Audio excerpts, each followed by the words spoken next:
Hello, everyone, and welcome to yet another stream. Decided today I feel like playing more Alan Wake, so we're going to play Alan Wake on hard mode. Yeah, hard difficulty. What the hell? We'll give it a shot, and I really enjoyed this game, so I'm hoping that I really, I'll get through it again, and then I'll play through it again on New Game Plus once that actually launches, and, But yeah, I enjoyed this game so much, I want to play it again. So we're going to jump in just a minute here, ladies and gentlemen. I was priming a vape coil real quick, and I'm getting the rest of the juice out of this thing here so I can put that fresh coil in.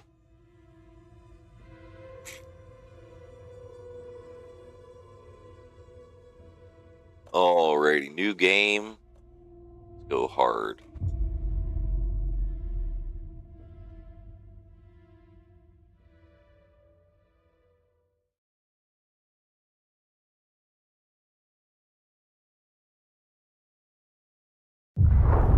Back to the beginning. We all come to a story with hopes and expectations, looking for an answer.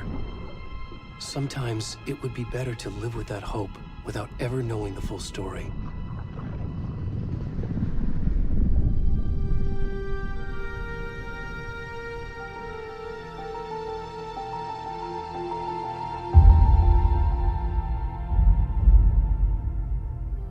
In a horror story, there are only victims and monsters.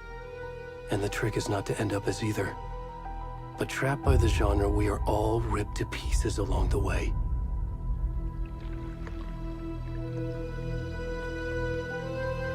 This is not the story I hoped it would be. This is not the ending I wanted. This story will eat us alive. Oh yeah. This story is a monster. Oh, it sure is. And monsters wear many faces.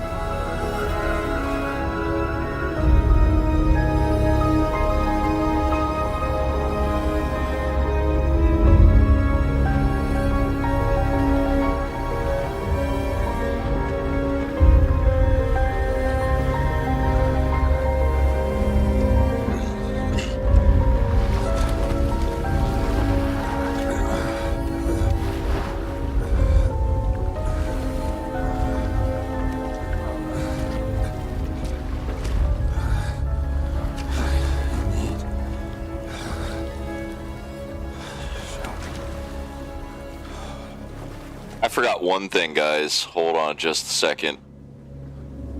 I think it's under gameplay.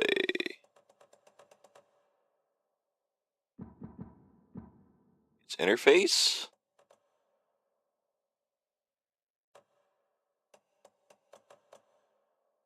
What the hell is it?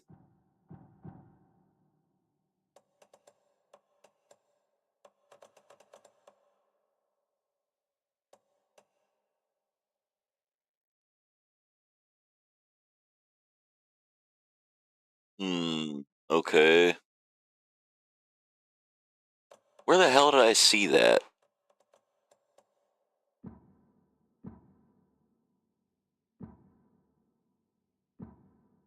There is a nudity sensor. Where the fuck did it go?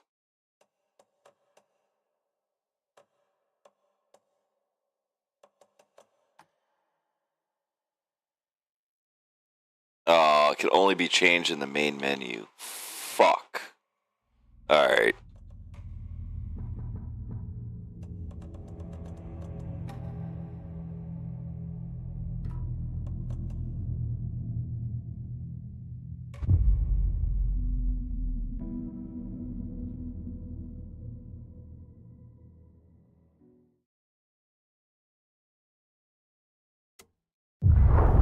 Back to the beginning. Okay. There we go. Oh, he's got pants on now. Nice. So that's how they nudity censor it. Okay.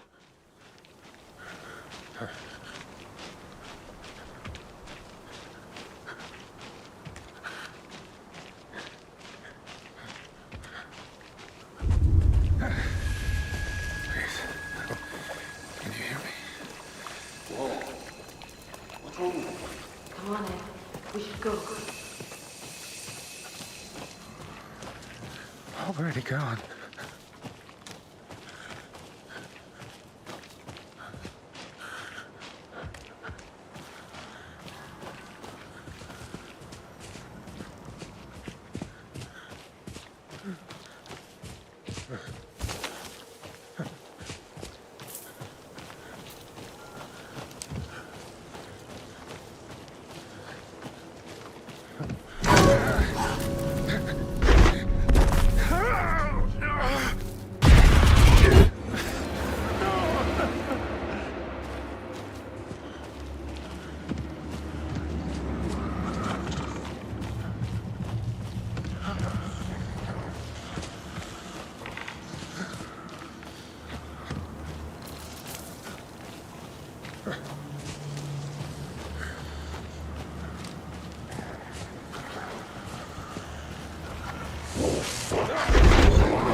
What if we go this way?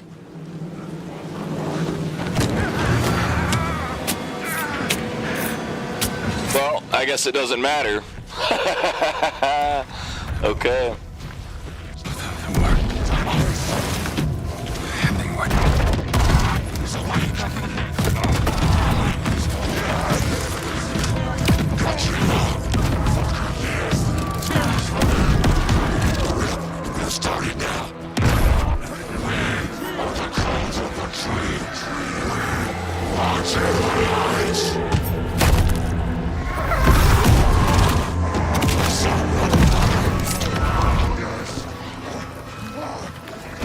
Where's the rest of the stuff? Let's finish this. I'm coming. What the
Hey, kiddo. How are you? I'm good, Mom. How are you? This trip might take a little longer than I thought. I'm sorry I've been gone so much lately, Logan. Oh my god, Mom, it's not your fault people get all murdery. What happened? Just work stuff. Right. Well, Dad and I are just watching the latest episode of Night Springs here. Mom, it's so good. No spoilers! I'll let you get back to the show. You were supposed to wait and watch with me. I love you both. This is what happens when you go on work trips, Mom. Love you too. And say hi to Casey. Tell him to stop brooding so much. Logan? I will. Bye, kiddo.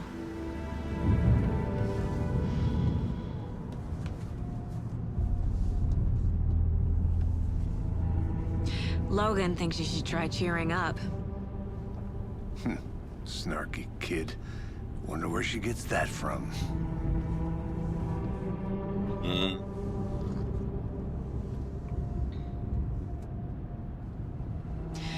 It can't be a coincidence that another body turns up just as we arrive in town. Feels like the killer's leaving us a message. I'm glad you're on this case with me, Anderson. It's right up your alley. You should take lead. Think of me as the backup. Okay. Any words of advice? Nothing that would cheer anyone up.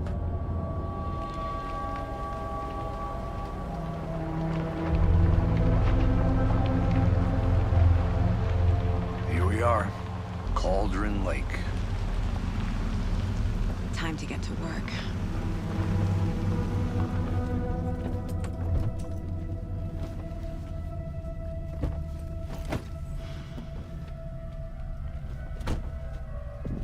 A deputy was supposed to be here to show us to the crime scene. There's the car, so where's the deputy? Eaten by a bear? I'll check out that map.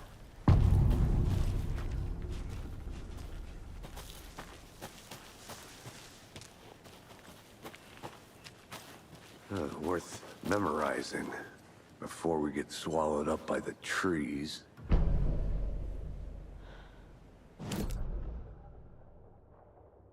All right. You're the one who wanted to switch. I think I hear someone. I'm not walking all the way back Could down. be our deputy. I can go take a look.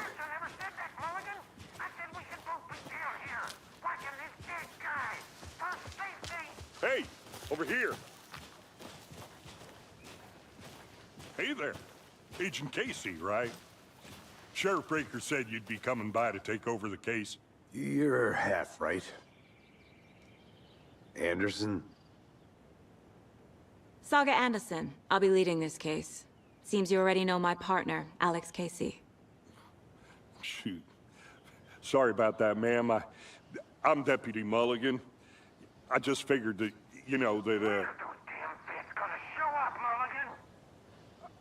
Federal agent's right here, Thornton. My partner, Thornton, down at the crime scene. He's not what you call the sharpest axe in the shed. Right here? What do you mean? Are they with you? Oh, shit! They didn't hear me, did they? Were there any witnesses? Yeah, a couple out-of-towners. I wonder what they were doing sneaking around the woods at night. Mention the city folk. It's pretty suspicious. Not that we have anything against city folk, cried Thornton. But don't worry. Sheriff Breaker took them back to town a while ago.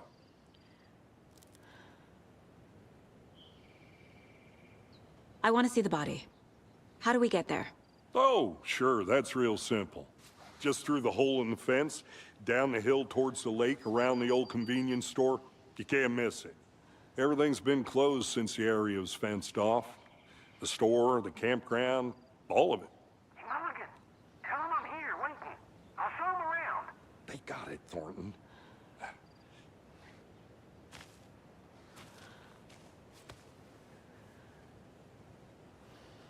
What can you tell us about the crime scene? Tell them about the heart.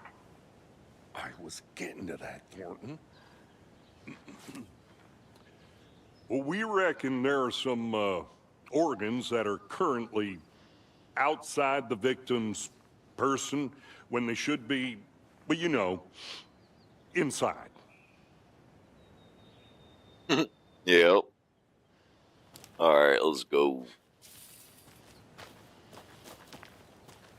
Before we get to the crime scene, there's time to review the facts of the case so far.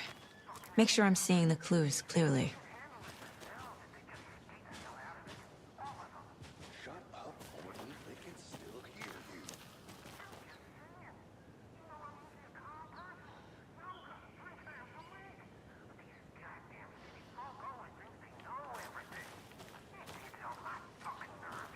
Shut up. Shut up. Shut up. I need to think through the facts of the case. All right. The Mind Place. My version of the Mind Palace technique. To sift through clues and work the case.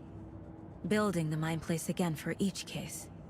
Using each field office as a model in my head. The facts are on the board. Everything we know about the previous murders. Worth taking another look. A-Sport is a mental technique that allows Saga to analyze clues and progress the investigation. All right.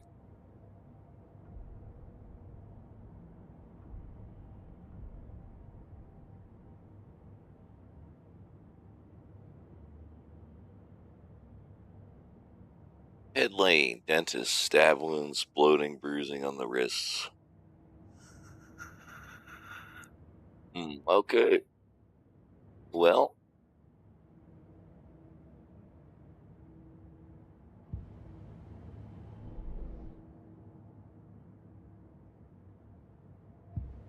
I see you're already hard at work, Anderson. Close to cracking it? We're just getting started. Let's head down the hill to the crime scene. Hey, Casey. You putting me in charge. Why now? Look, Anderson, you're a better detective than I am. You've cracked cases that had the rest of us baffled. I don't want to slow you down. Are you thinking of retiring? You know what happens to cops who say this is their last case. Mm-hmm. Real funny, Anderson. Oh, see, the mine place doesn't actually pause the game. It says that early on here, and I didn't realize that before. So, like, Casey's probably, yeah, he could just keep walking. Or, like, enemies could beat the shit out of me, and I wouldn't even know it. You okay to jump down? I'm not that old.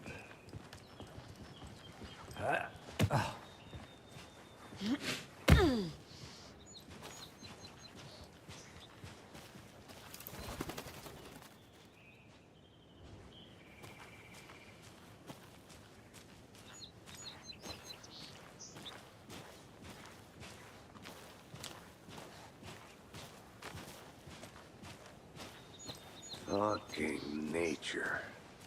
Gives me a headache. There's too much sky.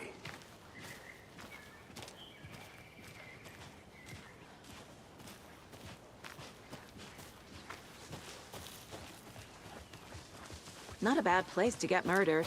If getting back to nature is your thing. Damn. Should have brought an umbrella. I like the rain. The only thing around here that feels like home. You think the local law had the sense to put up a tarp? If they did, next coffee's on me.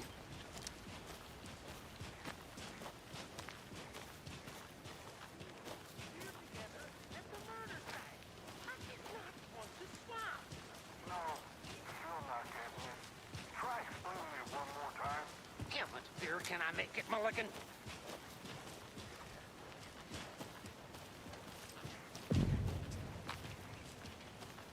Hey! Deputy Thornton, I take it. That's me, at your service, ready to get this case solved. Now the body's behind the store. Come on, I'll show you.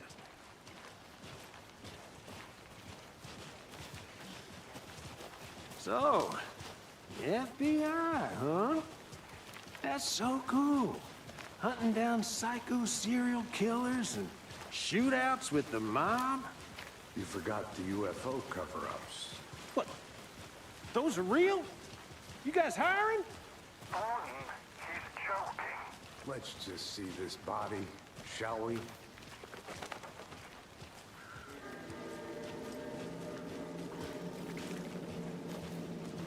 Now this is the scene of the crime. We found him on the table. Now he didn't touch nothing, you know, procedures and stuff. Thanks, Deputy. No tarp. You owe me a coffee. Okay. Let's start by examining our guest of honor. Does this fit the MO of the previous murders?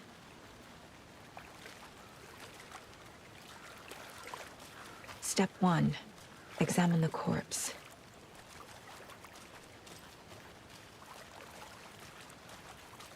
Body is positioned on the table. Ritualistic.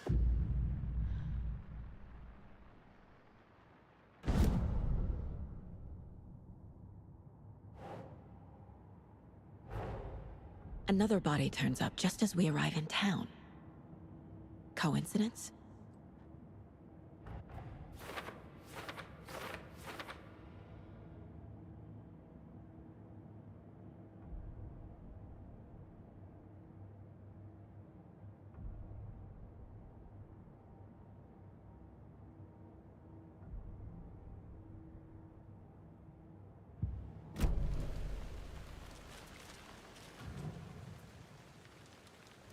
The killer left the heart right next to the body.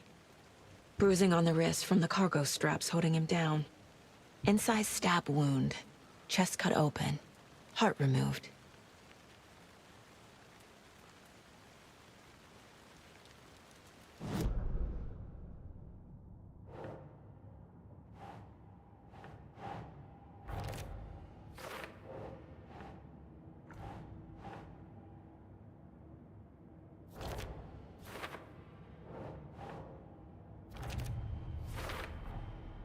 Heart removed from chest, strapped by the wrists.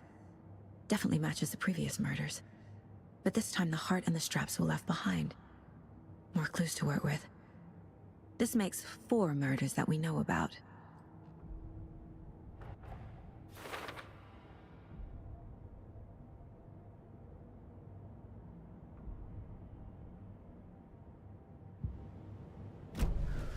Who is our victim?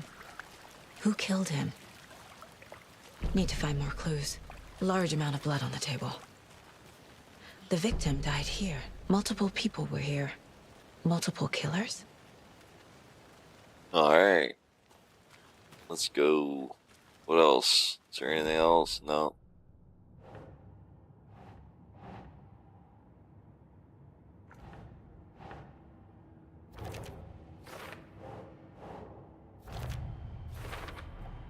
Boot prints, indicating multiple killers. Quite the party.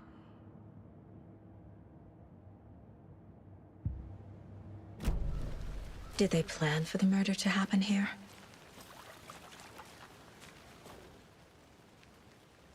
Someone was drinking beer. They spent time here, waiting. Someone left in a hurry. Knocked the tripod over. Was it for a camera?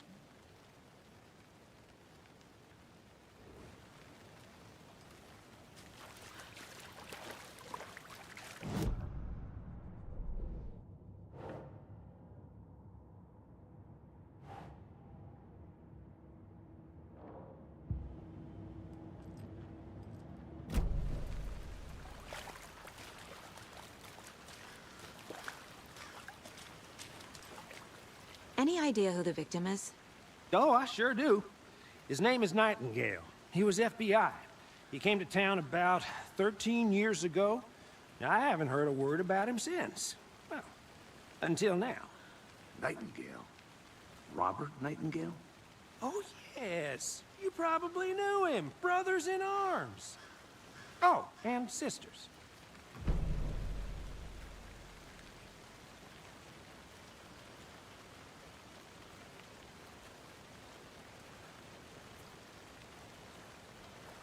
Alright. So you knew our victim? Well, I didn't recognize him in his current state. But yeah, I ran into him a few times at Quantico. Never worked any cases together. After his partner got killed in the field, he went off the deep end. Got the boot pretty quick after that.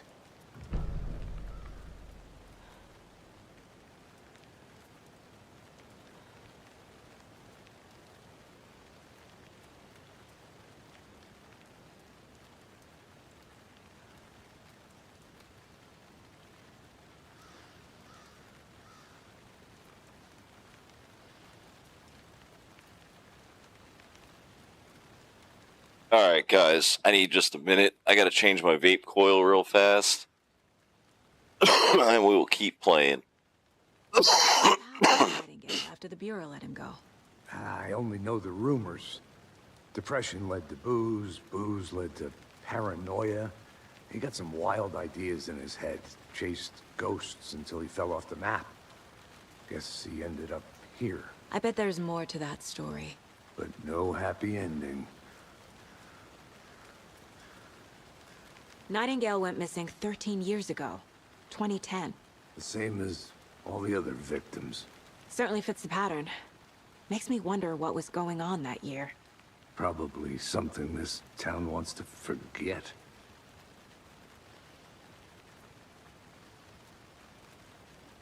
I think that's everything. For now, at least. Mm-hmm. Anything clicking yet? Not sure. Need to think about it.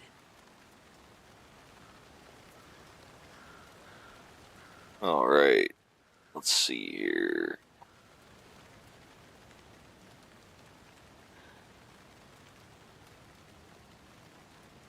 had to review the clues. Yeah, hold on a second, Saga.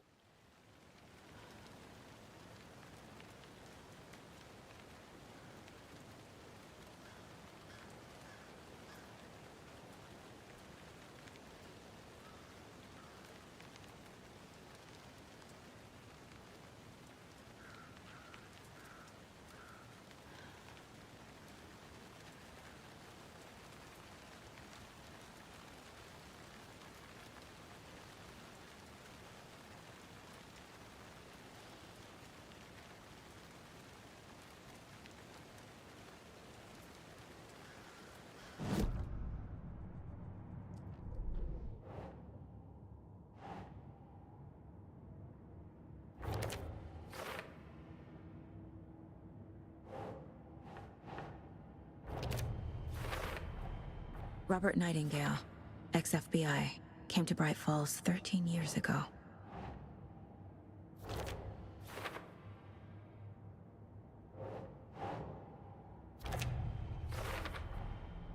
They planned for the murder to happen here, passing the time with equipment ready.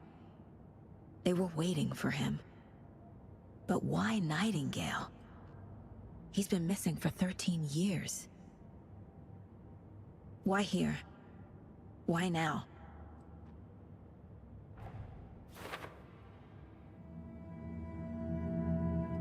Profiling. Get into the subject's head. See what they saw. Feel what they felt. Use whatever I know about them to guide my intuition to a revelation. Piece it together. Alright, more profiling now. Sweet.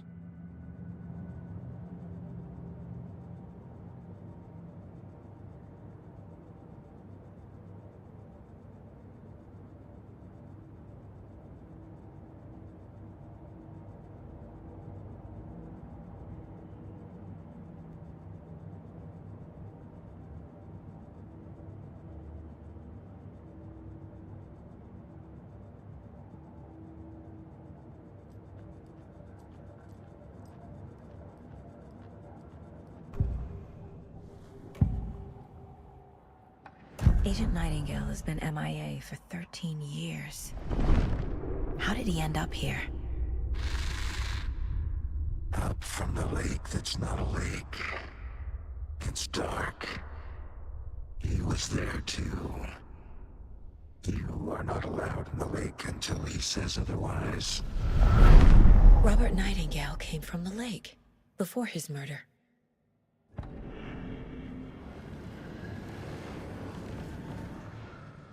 Nightingale was chosen as the victim. Why? Flip the switch. It goes click. Lights are off. But somebody's home. Somebody's home. This wasn't some random act of violence. This was a ritual. And Nightingale a component. They didn't see him as a person. More like a container for something.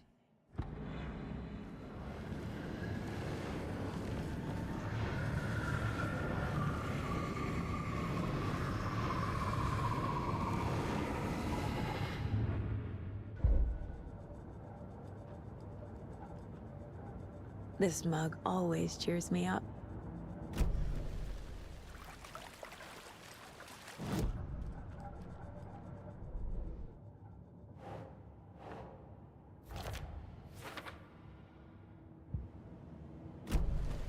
The lake is connected to Nightingale somehow. Casey, let's take a look down by the lake. Lead the way. Sounds good. This way, right? Right. Well, okay. Well, I'll just wait here.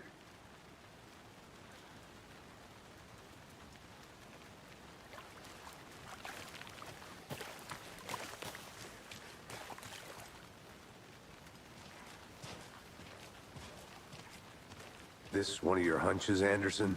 Did something happen at the lake? I think Nightingale came up from that direction. From the lake. Probably looking for shelter. Safety. They were waiting for him. When you're ready, I'd love to hear what you put together so far. Sure. It's not that complicated. Nightingale was out in the woods alone at night, possibly nude. The killers knew he was here, ambushed him, dragged him to the campgrounds, strapped him to the table, cut his heart out. But then they were interrupted by those witnesses, the Bookers. The job is unfinished. That seems pretty complicated to me. What was this guy doing skinny dipping at this time of year? Haven't figured that part out yet. Mm-hmm. Lots of questions. Lots of answers for us to find. I didn't know trees got that big. Gives me the creeps. You need to get out more. It is kind of creepy, though.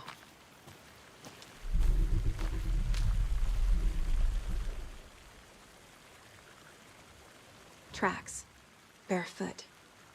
Nightingales? They come out from under the boulder. Makes no sense. There's a piece of paper on the ground.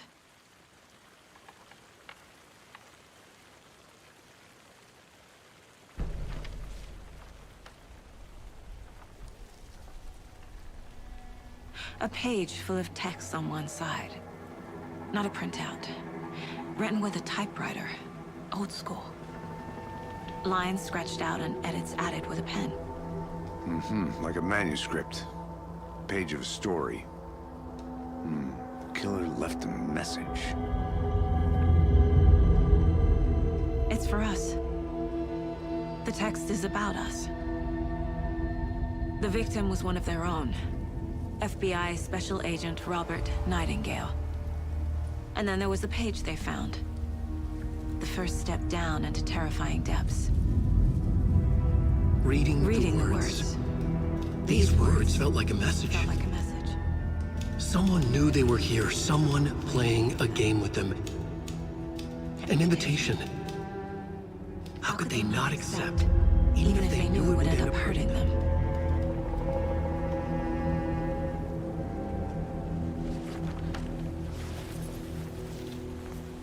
Someone's been watching us. Playing a sick game with us. You were right. This is right up my alley. Nightingale came this way. Either he dropped this page, or the killers left it for us.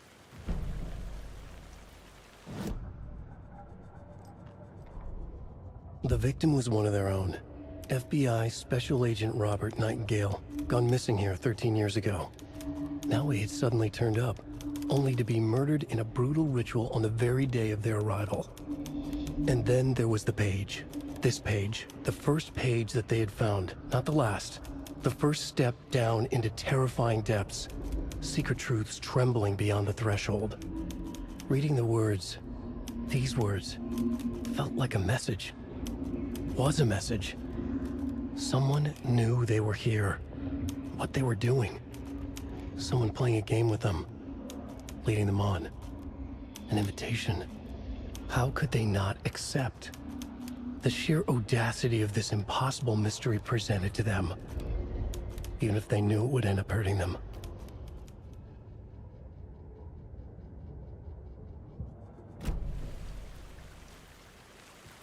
I should profile Nightingale about this page. We found a page in the woods. A story about these events. What is Nightingale's role in this? I carry his words close to my chest now. Inside, the awful truth. You must dig it out. Something was put inside him. In his chest. I must find out what.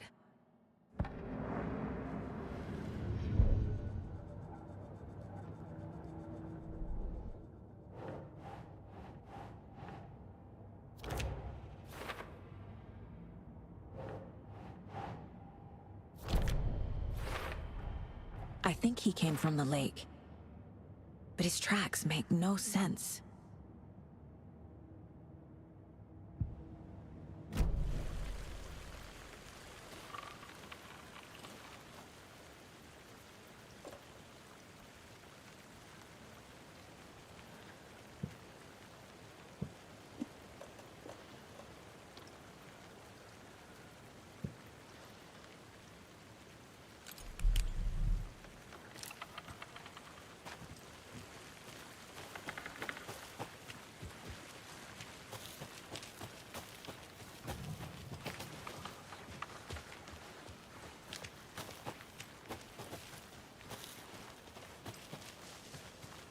A witch with no heart.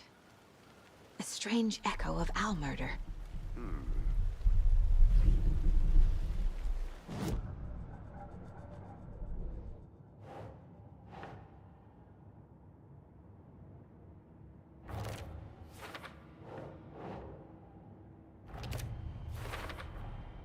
Found all I can here. Time to properly examine the body. See what I can find inside.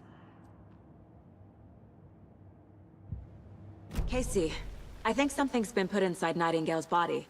Let's tell the deputies to get the body to the town morgue. Okay. Whoever wrote that page made sure it read like a story. Like a scene from a thriller. I hate all of it. The text said we'd find more. I believe it. But what's the purpose? They're twisting events to create their own narrative to do... what? Entertain some fantasy? Projecting their desires? Are we characters or the audience? Witnesses to their design? All the above? It's all about control. Deciding what happens to who. Don't let it drag you in. Too late. I'm already hooked. I need the next chapter. Did you know this entire area is inside a caldera? This whole mountain used to be an active volcano. Imagine the force it took to carve this crater out of the earth. Calderas are pretty rare, so be sure to take it in. So, essentially, we're standing in the gaping maw of hell. You got it. I used to love geology when I was in school. I helped Logan build a great baking soda volcano for her science fair. Cheating on a science fair? That's almost a crime, Anderson. I'm not gonna say no to quality time with a volcano. I mean, my daughter. You made it back. Good. I hope you didn't get stuck in any of those big puddles. Crazy flooding down there, huh? Just like I said. Deputy, I want the body taken back to town for a proper examination ASAP. Well, sure. But the coroner won't be back in town for another week after Deerfest. Not a problem. I'll do it myself. Oh, and Sheriff Breaker called to say he's got the bookers at the Oh Dear Diner in town. Oh, and I've got a key to the gate. It's a shortcut back to the parking lot just up the hill.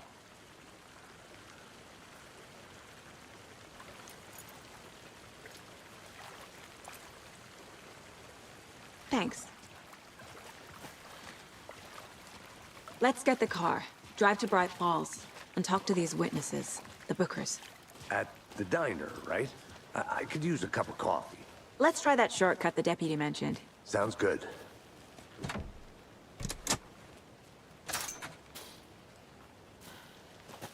Seems like a nice town so far. Murders aside. Pretty woods. Cute lodge we got set up in. We should go for a hike if we get a chance. Now you're just being mean, Anderson. Deputies aren't exactly up to the task, but hopefully the sheriff will be more helpful. Not a surprise about the deputies. Doubt they see much stuff this gruesome.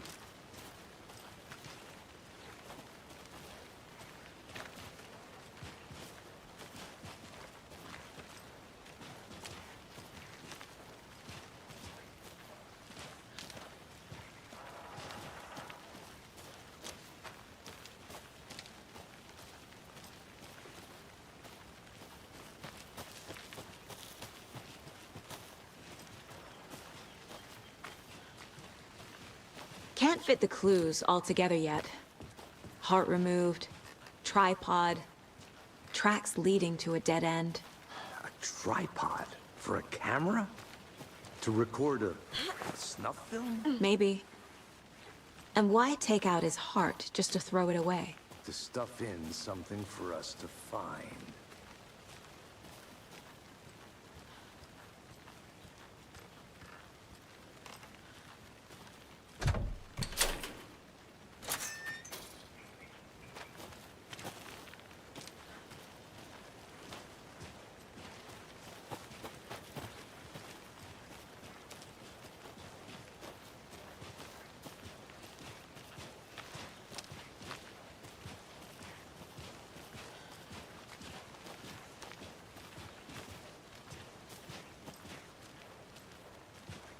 Here we are. Let's drive back to town and meet the sheriff at the diner.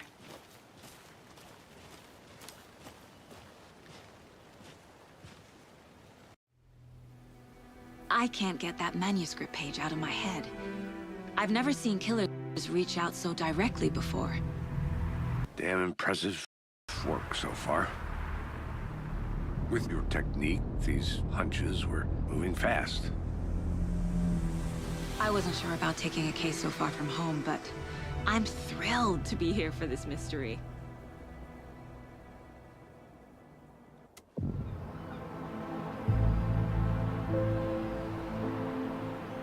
Need to swing by the lodge to get anything from the field office? No, I'm all set. I'll park there anyway. I want to walk to the diner, get a feel for the town.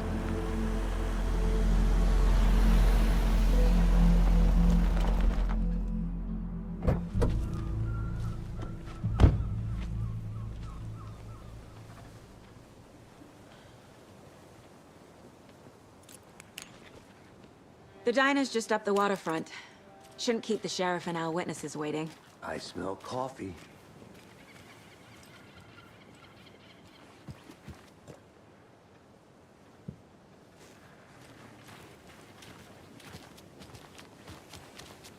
Hi there. Just how much coffee have you had today, Charlie? Don't know, don't care. How much have you had? Not enough. That's all much. Oh dear. Huge.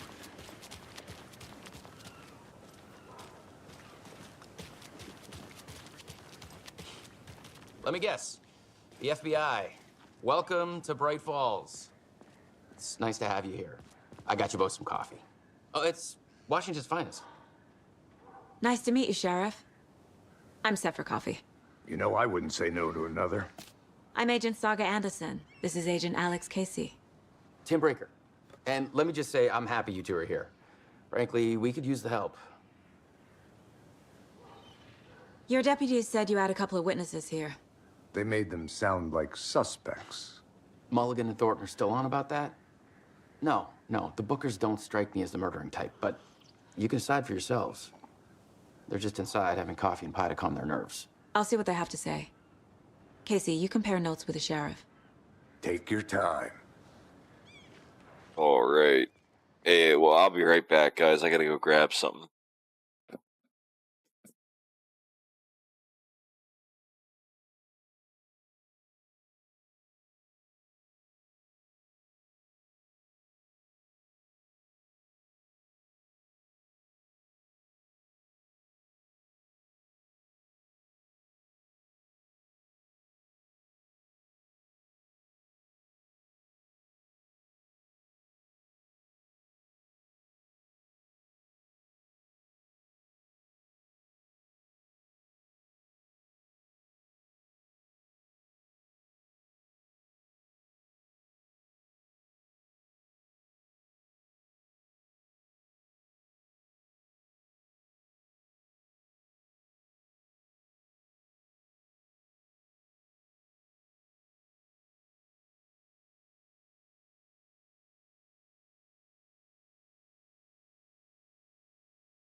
Alrighty.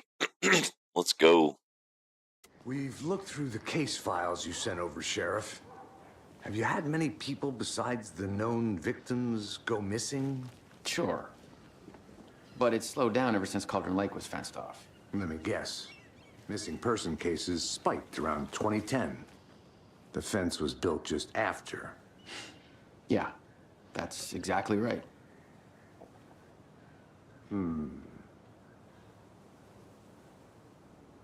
You can go ahead, Anderson. We'll be here.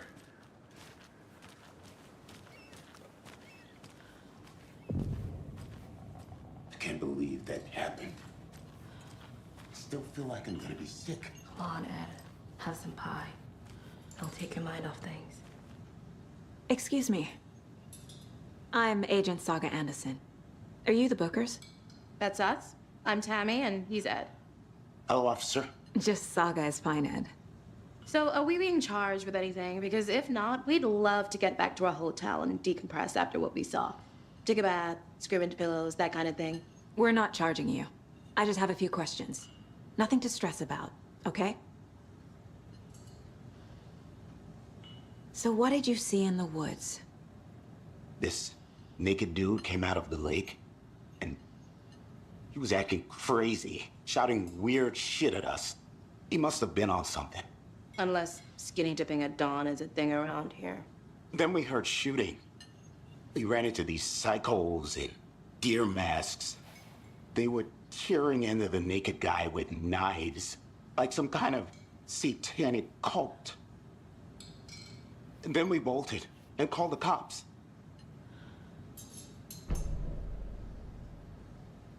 What makes you say it was a cult? The masks and knives aren't enough. They were shouting, "Cult of the tree, the cult of the tree, cult of the tree." Oh, and then we found out. The whole thing was terrifying. That's all. What were you doing at Cauldron Lake last night? I'm a writer. True crime. We're here from New York, doing some research on a famous novelist, Alan Wake, who went missing here. I was down at the lake, getting some details. Perfectly legal.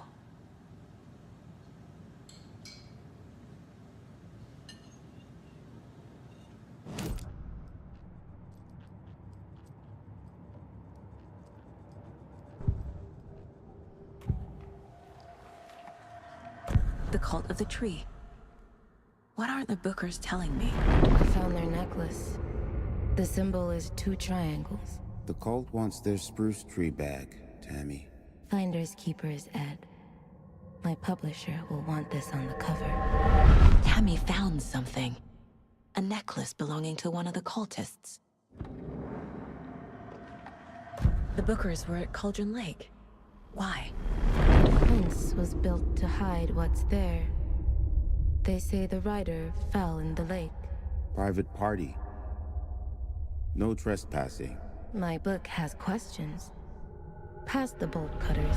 They broke in for the sake of Tammy's book. Nothing to do with a murder. They were telling the truth.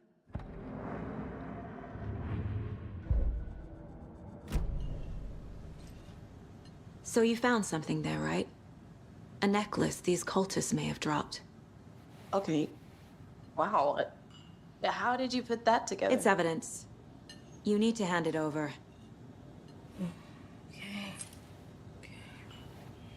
Told you not to keep that thing to me. Thanks. This could prove to be helpful. Do me a favor. Stick around town for now in case we have any more questions. Like we'd even dream of missing dear friends. Oh, God. Saga! Saga Anderson.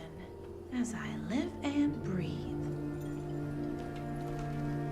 I thought we'd never see you back here after that awful, awful thing happened to your baby girl. How are you? I'm sorry. Who are you? Peanut. I don't know what you're talking about. It's me, silly. Rose. You know me. I don't think I do. And what horrible thing happened to my baby girl? She drowned. Your daughter. That's so weird you don't remember. How do you know I have a daughter? Oh, I know what this is. You're blocking out your traumatic memories. Happens on TV all the time. No. Bye. You're mistaking me for someone else. If you say so.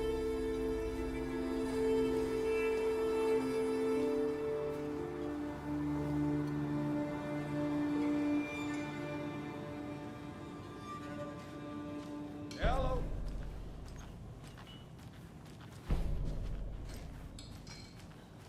All set? My guys have Nightingale at the morgue if you're ready to go take a look. Let's go. Well, Casey, I got a lead. Looks like we're dealing with a cult. The cult of the tree. A murder cult. Fuck. Have you heard of this cult of the tree, Sheriff? Only the urban legend. If you're in the woods at night, the cult will get you. That sort of thing. We're not gonna find out you're the Grand Wizard or something, are we? I played some D&D back in the day. The wizard was always my favorite class. Morning, Sheriff. Looks like you have some guests. Ah, morning, Ted. Yeah, real important guests. Deerfest. Always draws a crowd, right? Too true. More the merrier. Have a good one, Sheriff.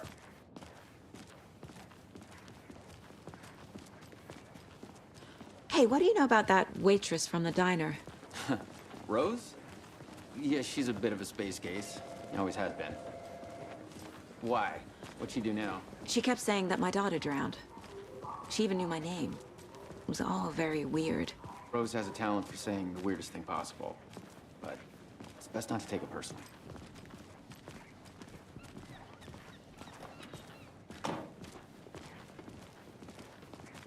Hey, boss. Corpse is downstairs ready to go. Yep, in the morgue, all prepped. I'd like to take a closer look as soon as possible. Lead the way, Sheriff.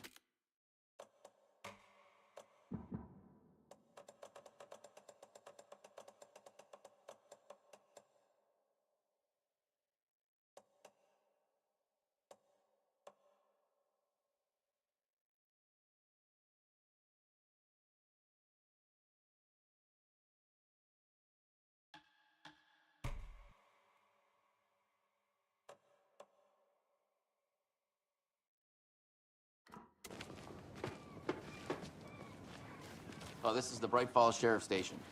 Anything you need, just let us know. We appreciate the support, Sheriff. How are you?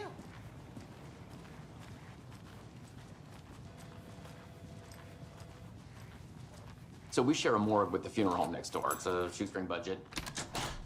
I guess you guys don't have that problem, though. Our only coroner rotates between a few other towns, and he's away this week, but you can handle this, right? I'm qualified to perform examinations. Yes.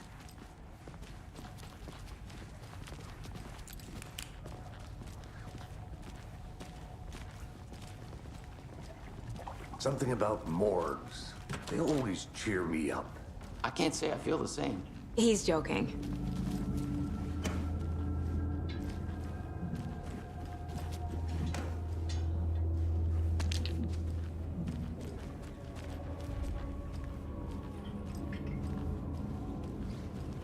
I can't force it open.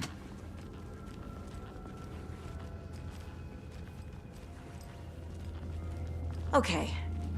Let's take a look at our patient. I'll start with the external inspection before performing the internal examination.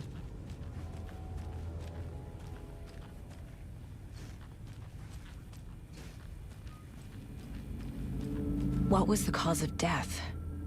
What other clues can the body give me? Defensive wounds. He put up a fight. This looks like text. A tattoo? Nightingale didn't strike me as a tattoo guy. Uh-huh. They did leave something inside his chest.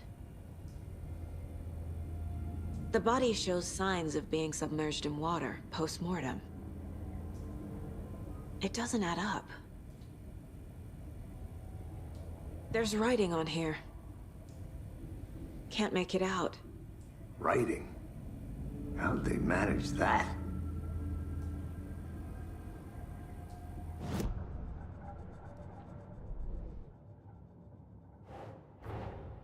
Time to see what Nightingale's body can tell us.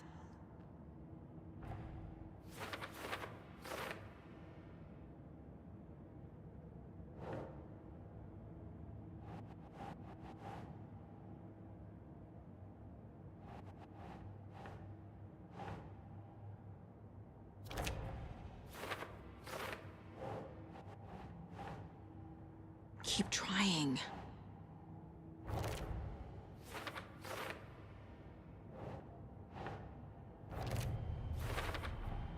Text is smudged. Looks inverted. Heart can't have been marked before removal.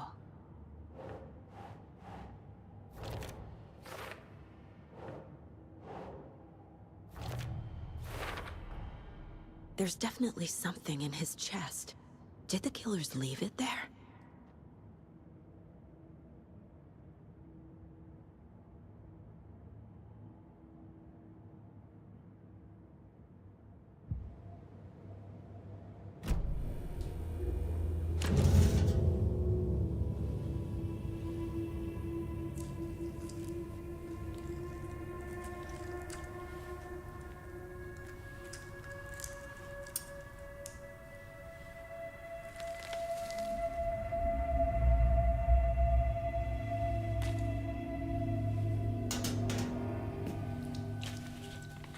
It's the same type of page we found at Cauldron Lake.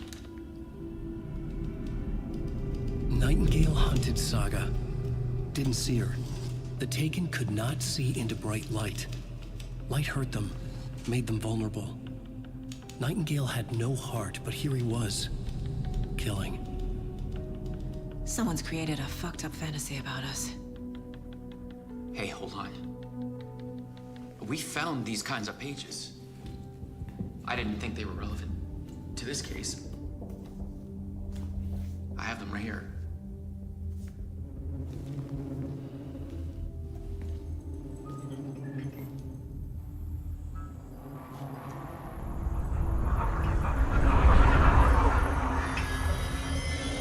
No, wait!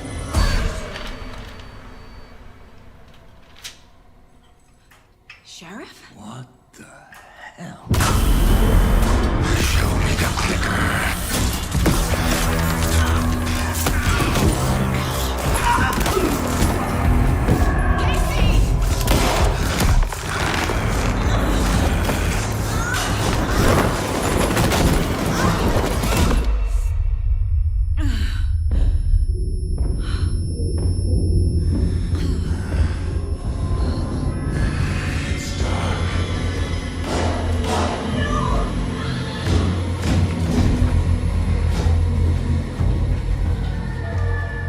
Didn't see her. Could not see into bright light.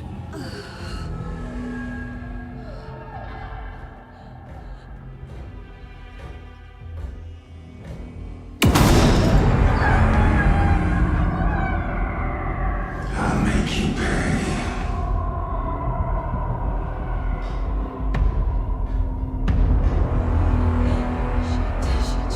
He's coming. No weapon. The page said to get into the light.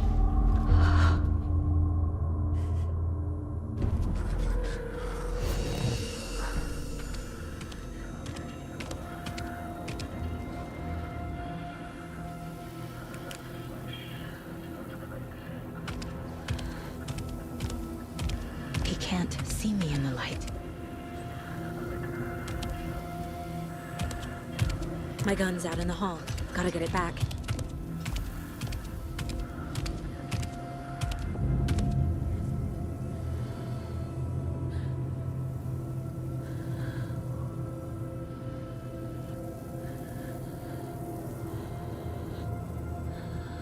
Go!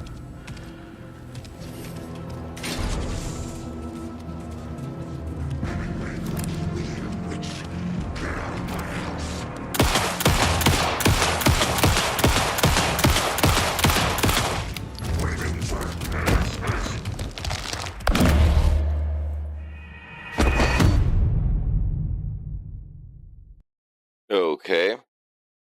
I guess that happened.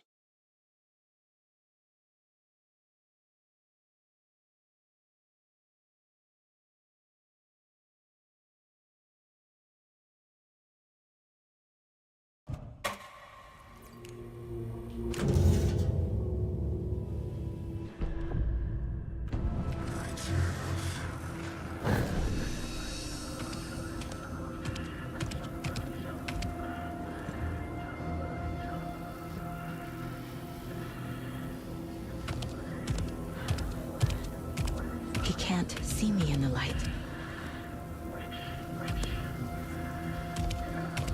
My gun's out in the hall. Gotta get it back.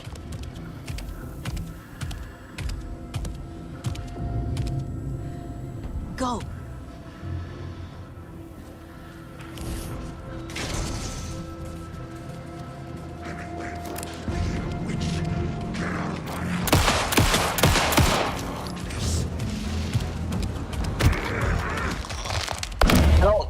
What the fuck, man?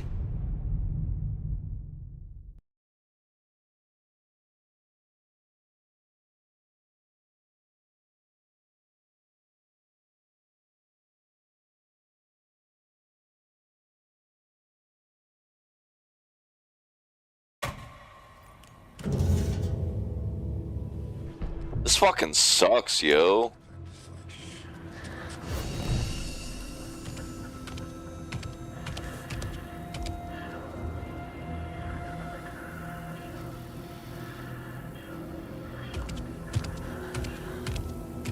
He can't see me in the light.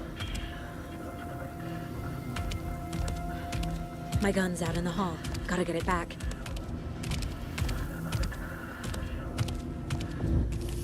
Go!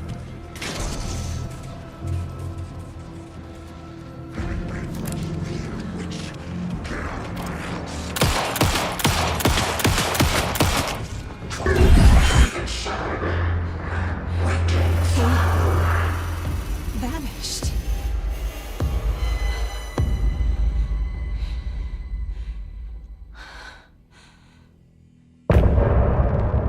All right, we did it.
He didn't have a heart, but he still got up.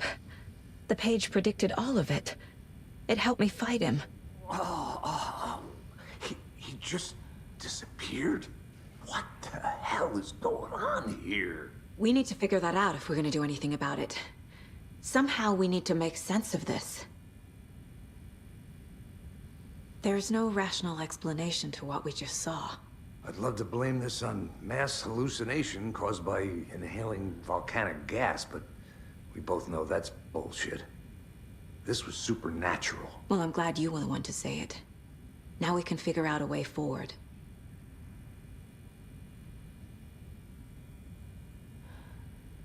Right before things got crazy, Sheriff Breaker just vanished. Maybe the sheriff knew more than he was letting on. He seemed anxious, like he dreaded what was coming. One more mystery. The victim of a ritualistic murder turns into a monster. Is there a connection? Looks to me like the cult of the tree is performing rituals to create monsters. Maybe. We need to start with learning this cult's goal, their purpose.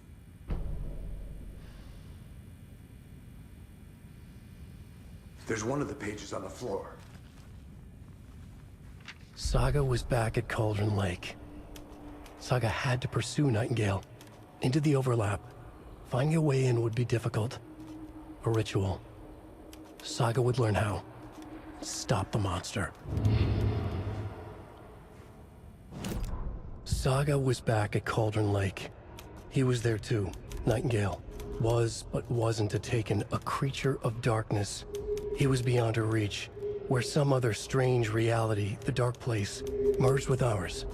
This place and the dark place, a tarp thrown over top, drowning everything beneath it, a flood of darkness, soaking into everything, spoiling it, rotting it. The page called this area an overlap. Saga had to pursue Nightingale into the overlap.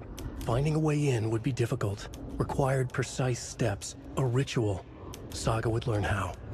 Stop the monster before he killed again. Her job. He'd be inside, waiting for her.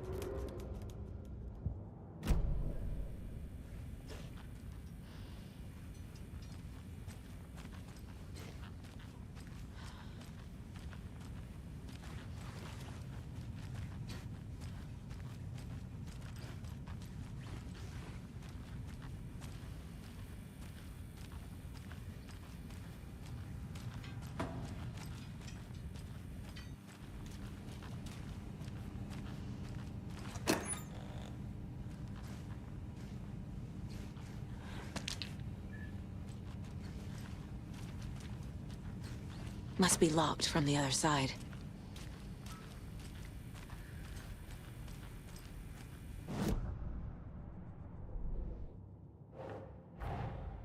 A dead man turned into a monster.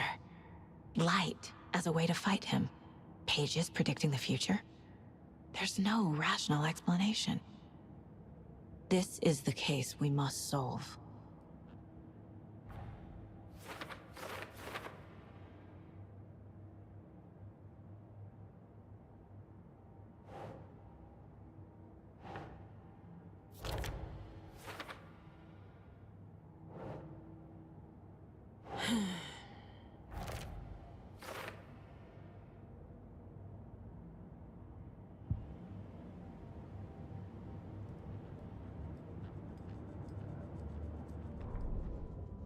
The autopsy room was a mess, like a bomb had gone off. Nightingale hunted Saga. Didn't see her under the light, lurched past her. The Taken could not see into bright light. The light hurt them, hurt the darkness in them, made them vulnerable. I flick the switch, it goes click. Show me the clicker, lights are off, but somebody's home. Hemingway brought you here, witch. Get out of my house, Nightingale shouted. A wave of terror crashed through Saga's head. The awful truth. Nightingale had no heart in his chest, but here he was, killing a monster. The world had lurched out of balance. You found yourself trapped on the far side of the mirror.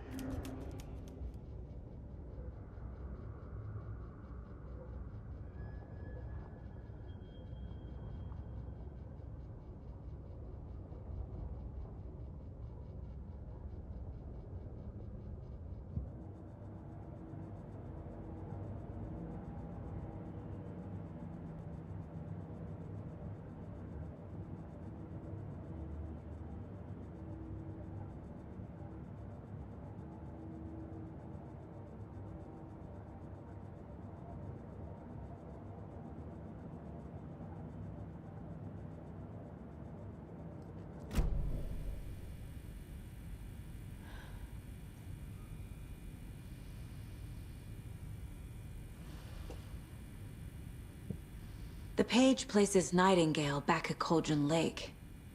calls him a Taken. We need to head over there, stop him, before anyone else gets hurt. Okay.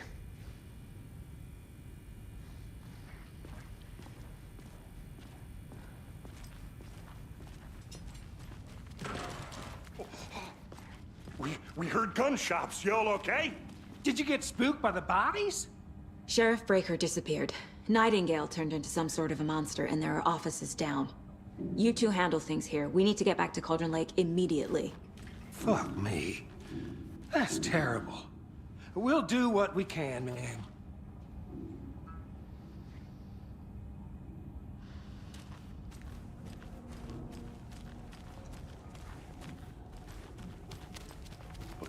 That's crazy, right, Thornton? Nightingale's heart was missing. How could he do anything? He's dead. Yeah, right. Well, that's all crazy talk. Monsters aren't real, and what do you mean the sheriff disappeared?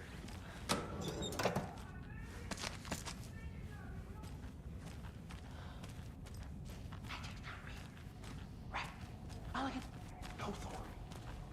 Monsters aren't real. Magic's definitely not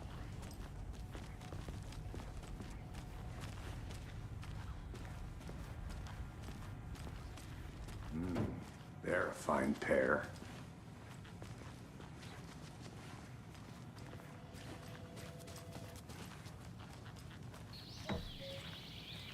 Oh dear, I am a tourist, and it appears that I'm lost in the woods. You only had a tour guide, also. It's bear season. Oh no, a bear. Help.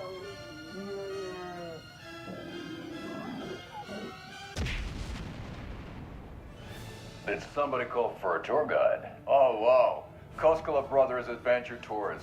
Unforgettable tour experiences at affordable prices.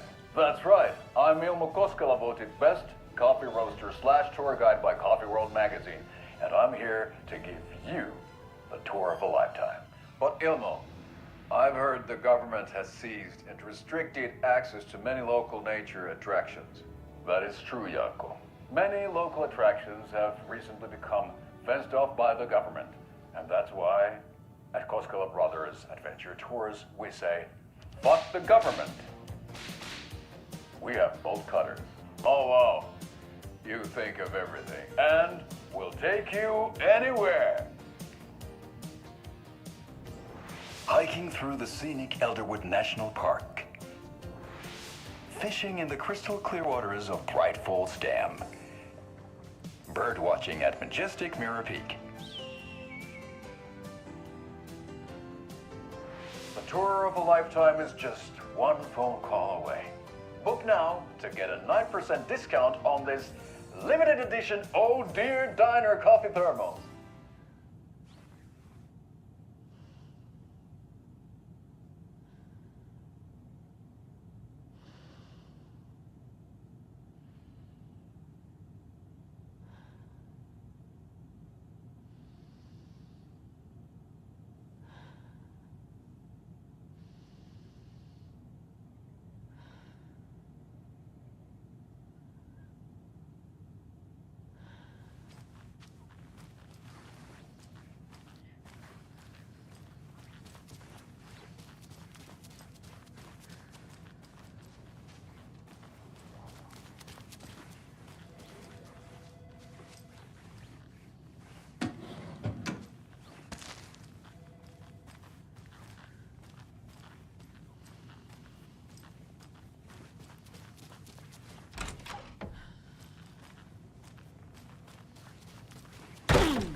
My client has been held here long enough.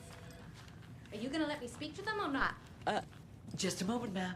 Someone will be right with you.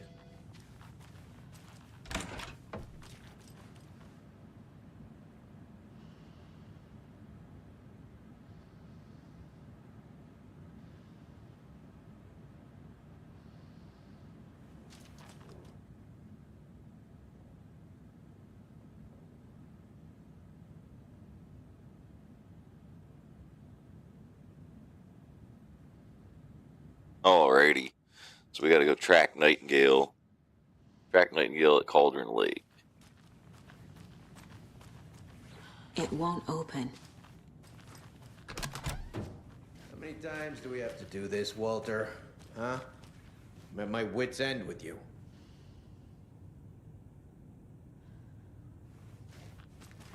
I want out! Something bad's going down. I can feel it. Let me out!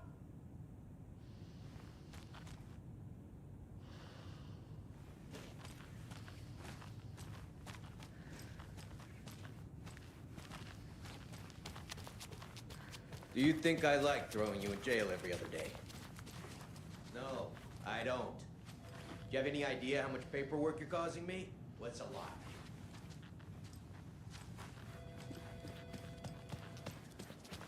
Nightingale and his cult are dangerous.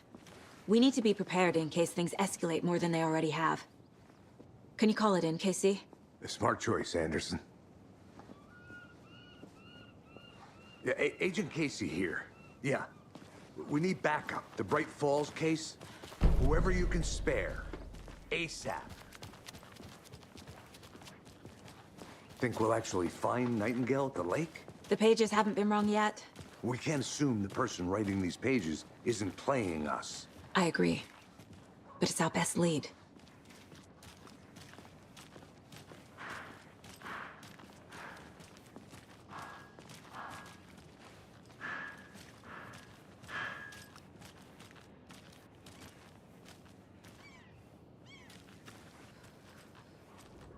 Mercado won't roll over on the issues. I'm gonna take a quick look around. Meet you back at the car. See you in a bit.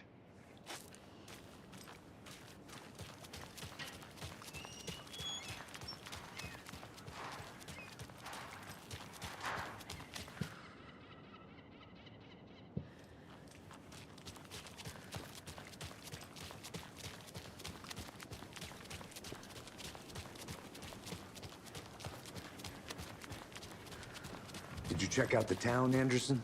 Just getting my bearings. Ready to go? Waiting on you.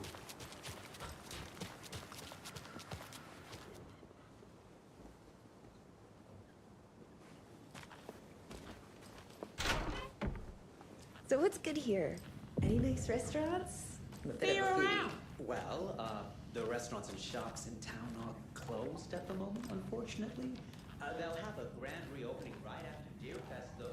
So if you're sticking around... It doesn't budge. I don't think I am. Whatever a Deer Fest even is. Oh.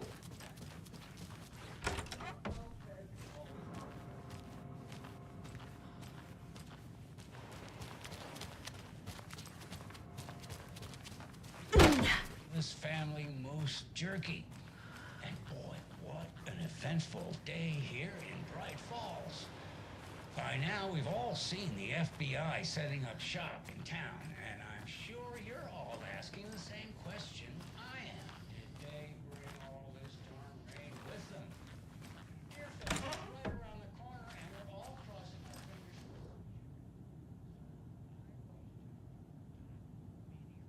fingers. RE Cauldron Lake. Look into news and rumors. Focus on 2010. Cross-reference with old case files from NYC. Cult similarities, commonalities, and methodology. Part of series. Find out name of good coffee from diner.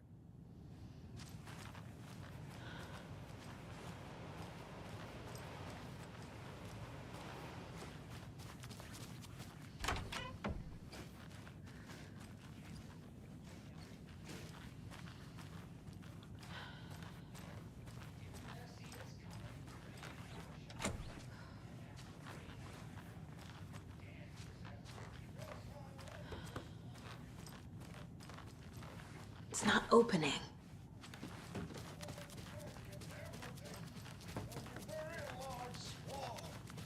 So you're a fan of swans? No.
If you're a fan of coffee and retro vibes, the Oh Dear Diner is just down the street.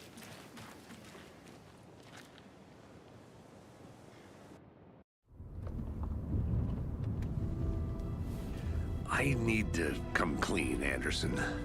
I know why Nightingale was here 13 years ago. He was chasing a writer, Alan Wake. Tammy mentioned him. She's writing a book on his disappearance. You know the detective character from his books, Alex Casey. Yeah, I've heard the jokes at the office.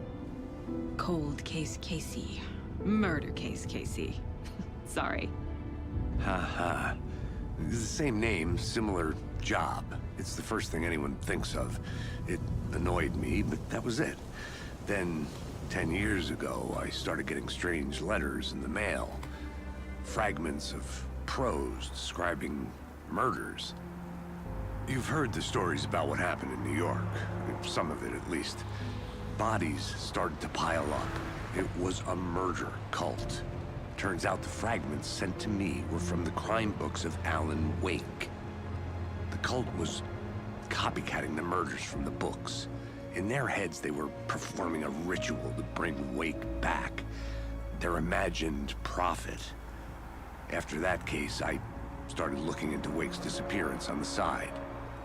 And you thought this case might be connected to him? His name does keep popping up. I just wanted you to have all the facts. Next time, give them to me before we find ourselves in the middle of a horror story.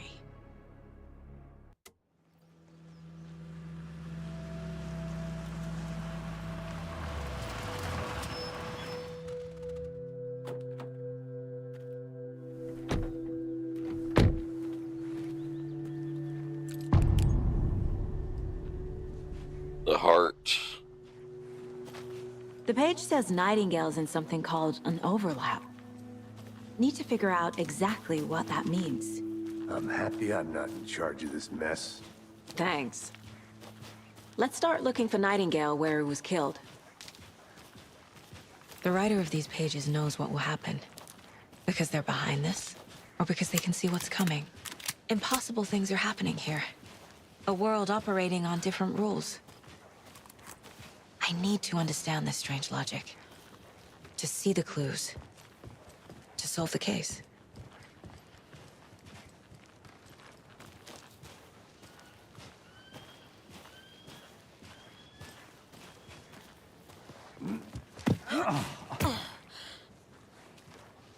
I've been thinking more about the cult of the tree. What sort of cult refers to themselves as a cult? In my experience, they don't. We're not seeing the full picture yet.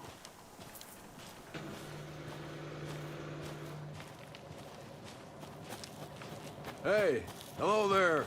How are you folks doing? Those restricted area signs. Hello, Saga Anderson. Are you two supposed to be here? I'm Ilmo Koskela. Fantastic to meet you. And yes, Stephen here hired me to show him through the woods. He's in town on important government business. Fixing this impressive piece of hardware. I work for the FBC, ma'am. I'm authorized to be here. And I bet you two are here about that murder. Nasty stuff. How's it going? How did you hear about the murder, Ilmo? Do you know anything that could help us? People tend to tell me things.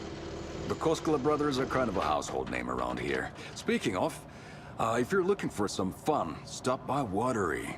Just down the road from Bright Falls, there's our Coffee World amusement park. There's sauna ja vihta.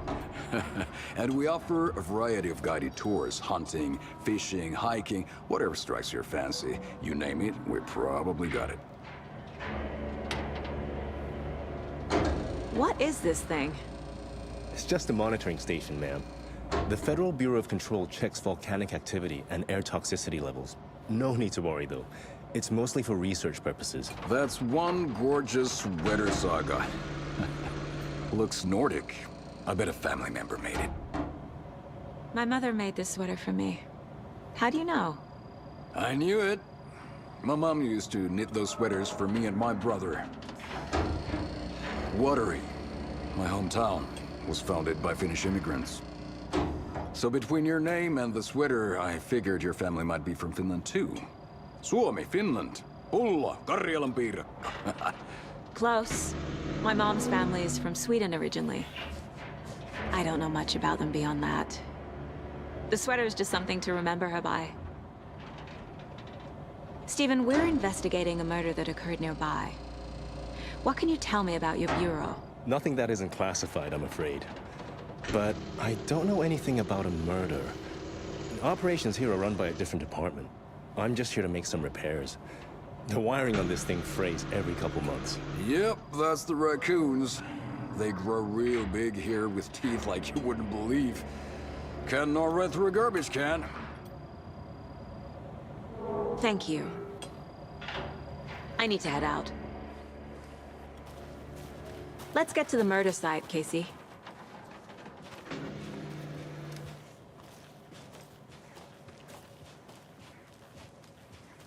A lot of things about this case keep bothering me. But one thing feels really off. Breaker's disappearance. I don't get the feeling Nightingale was responsible. He was about to give you more of those pages. Something didn't want us to have them? Or was protecting him from Nightingale? Spontaneous combustion? I don't know. Not the kind of disappearance we normally solve.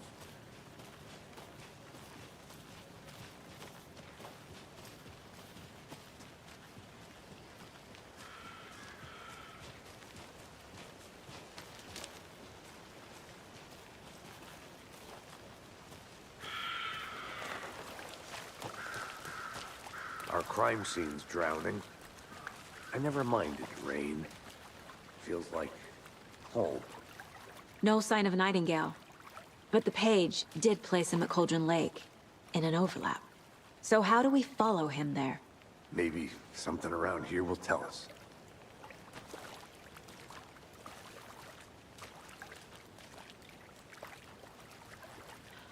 After we find Nightingale, what then? I've never arrested a monster.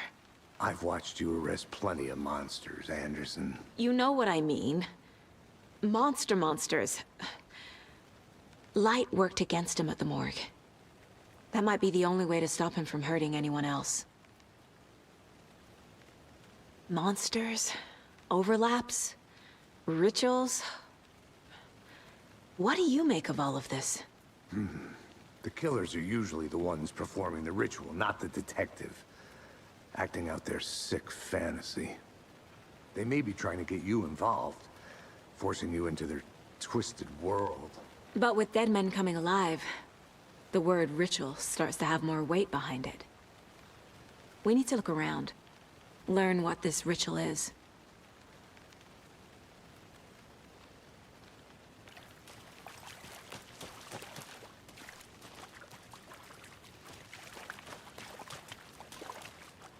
We've seen this symbol before. Good eye.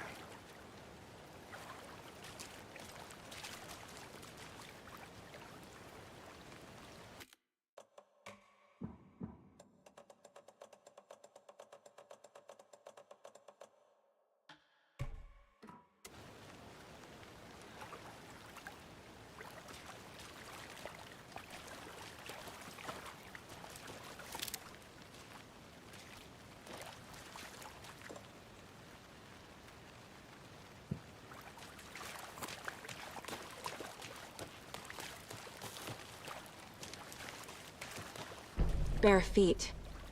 Nightingale. I'll see where these footprints lead. Can you comb through the crime scene one more time, KC? Just in case? On it. If anything comes up, I'll radio you.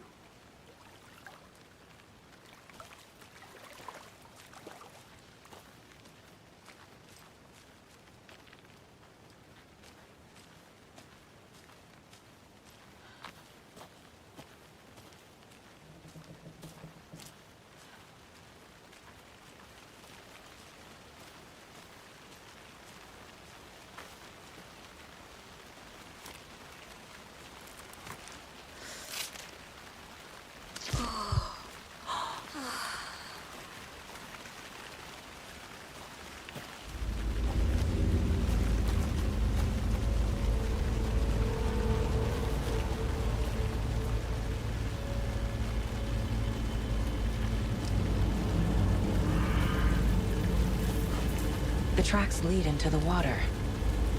Where'd he go from here? I can feel something. A presence. Nightingale isn't far.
These aren't the same tracks that were here before.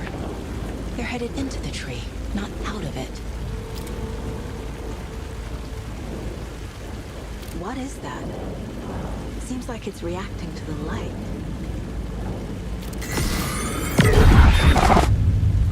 My flashlight burned the dark stuff away. The fuse was in place.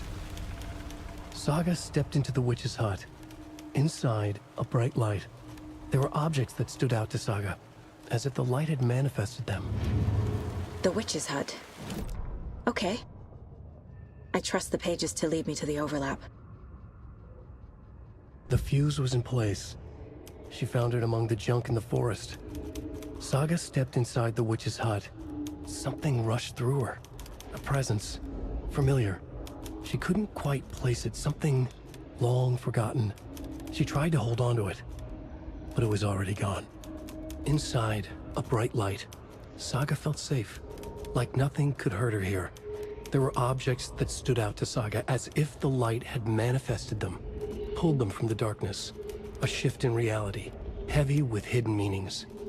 A coffee thermos, a shoebox, a mop and a bucket, a poster on the wall, and in the cabinet, another manuscript page.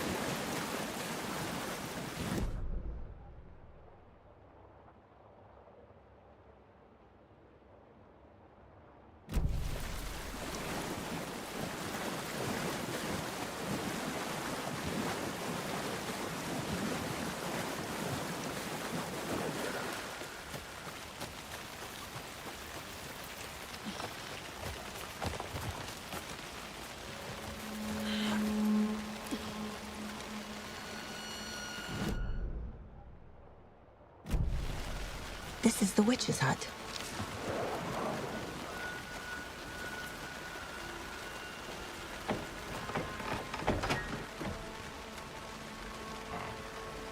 The page described the hut being lit and mentioned a fuse.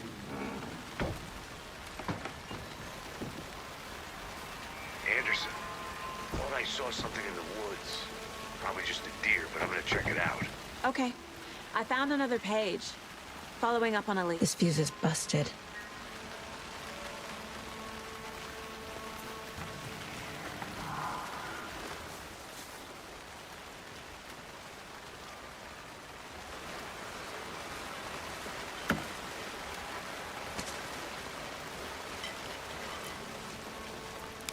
This one looks good. People should really stop littering, though.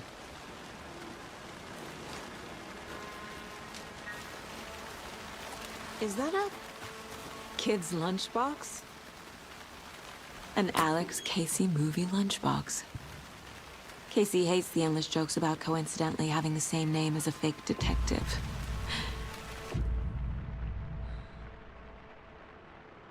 Busy crime books. But he really hates the movies.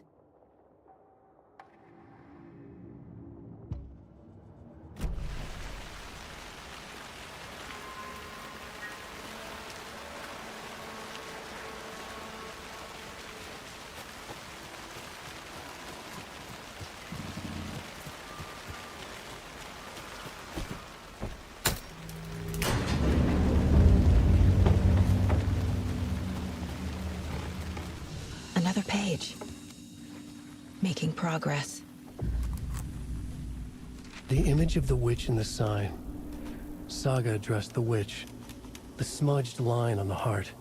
The second part recited from memory. I brought you the heart, witch. Show me the terror. Saga pushed the heart through the hole in the sign.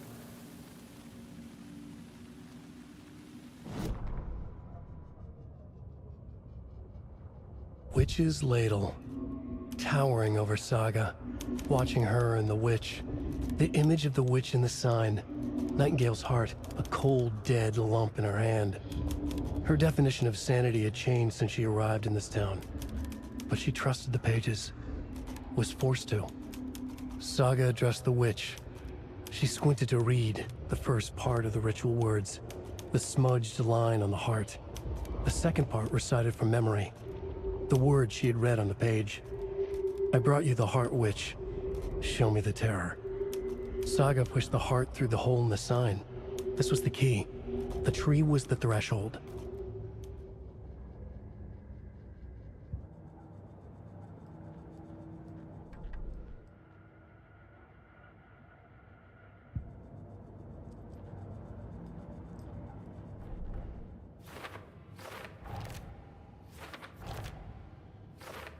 I already took care of all this. The page from the witch's hut seems to be describing some kind of ritual.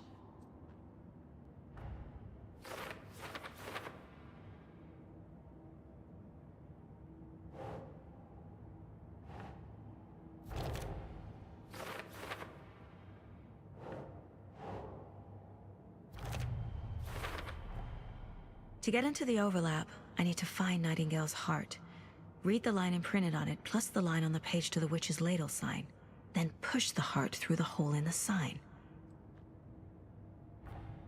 Nightingale's heart disappeared from the morgue. Where is it now?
Alright, guys. Well, we could keep going for a bit, or I could stop it here, and I'm thinking about maybe stopping it here. I'm tired. I need a nap.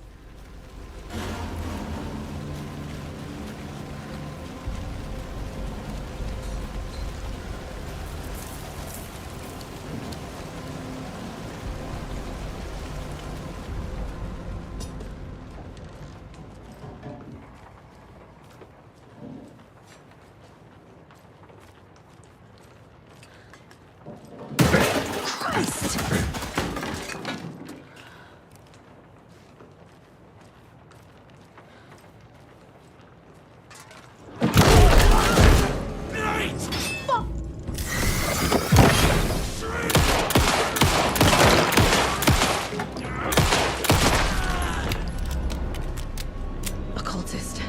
A monster. Like Nightingale.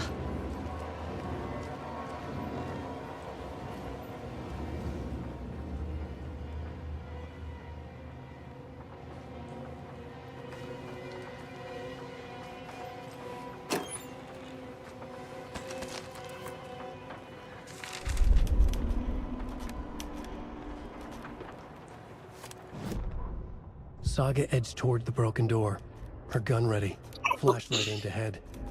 Nightingale said it would be here. The Cauldron Lake General Store was overgrown, left to rot. Saga thought about the cult of the tree. They had been here, waiting, planning a gruesome ritual murder. Meanwhile, they played cards in the general store, like it was just another late-night poker game. Saga stepped closer to the door. Had the animal broken it? There was a loud crash. Saga found herself face to face with a cultist, a hulking figure in a raincoat. We watch in the night, wild eyes behind a plastic deer mask, an axe in his raised hand.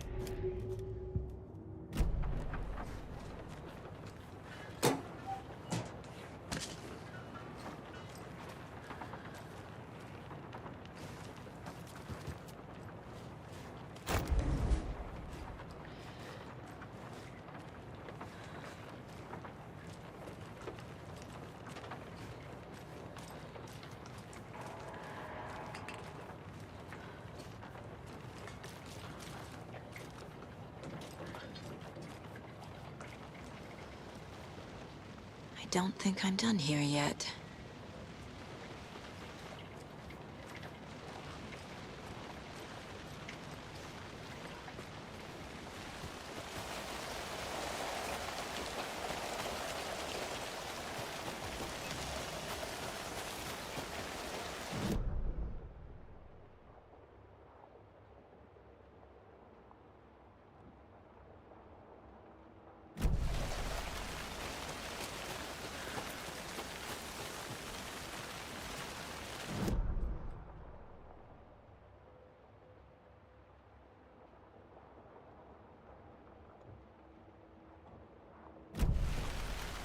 Oh shit, I forgot to get the fucking shotgun.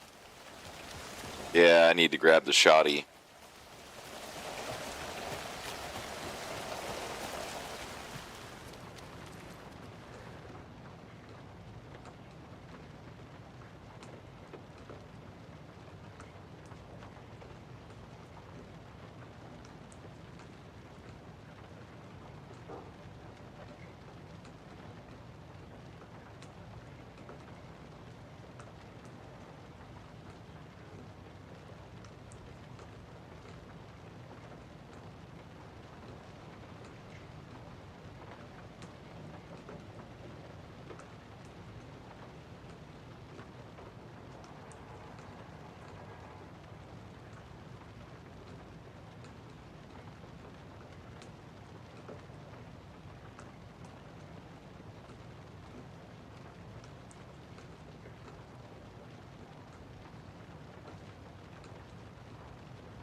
Let's try 739 and 745 again. I forget which one it was.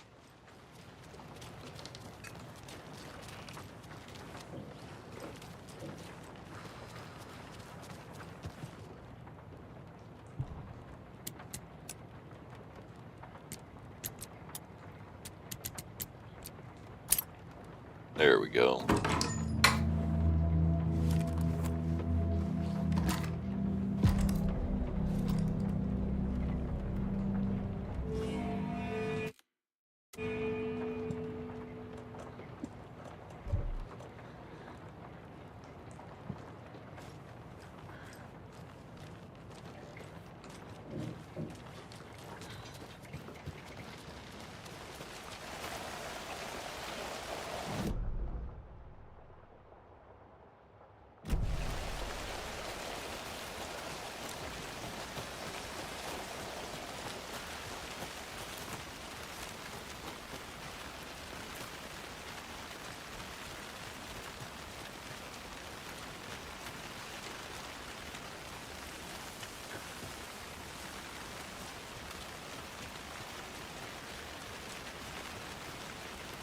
A lunchbox again.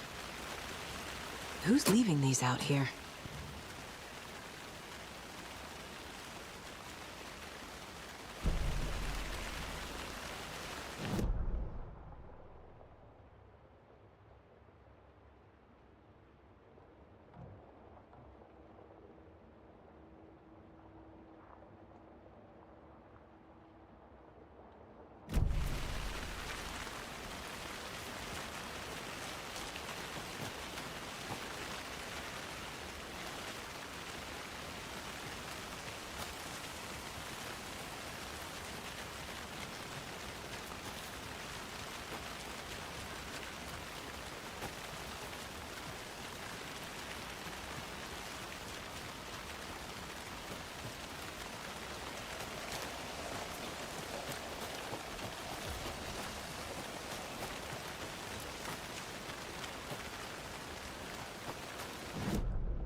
All right. Yeah, I forget where the heart is, but I think I know where I need to go.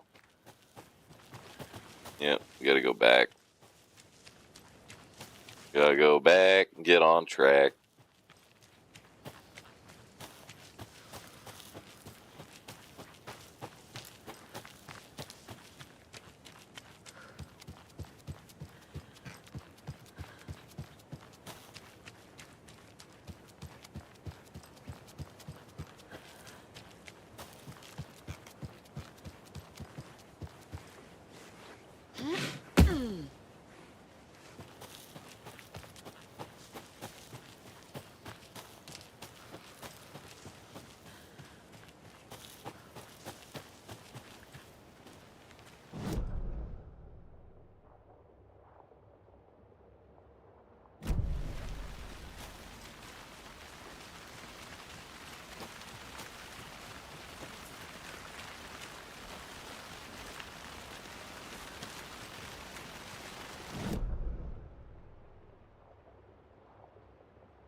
There's another lunchbox.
We're dealing with an organized group of killers, not a lone serial killer. The cult of the tree is behind these murders. This case just became much more complicated.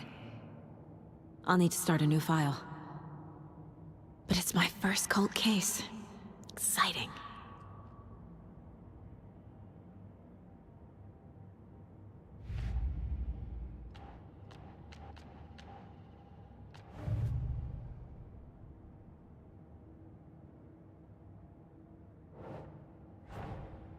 I need to know more about the cult of the tree if I'm going to shut them down.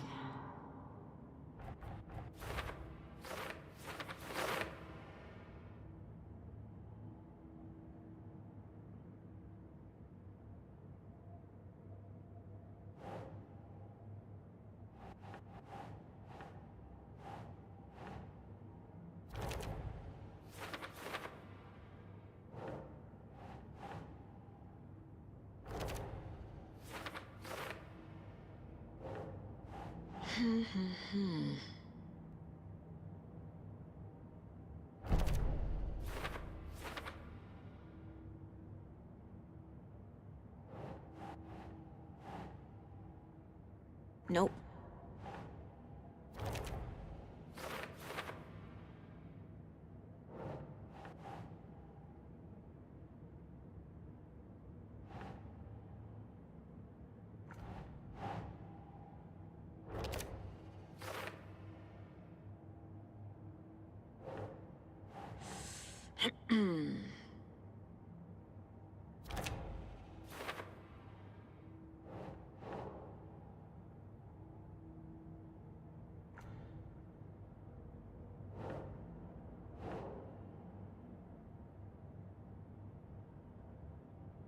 Nah.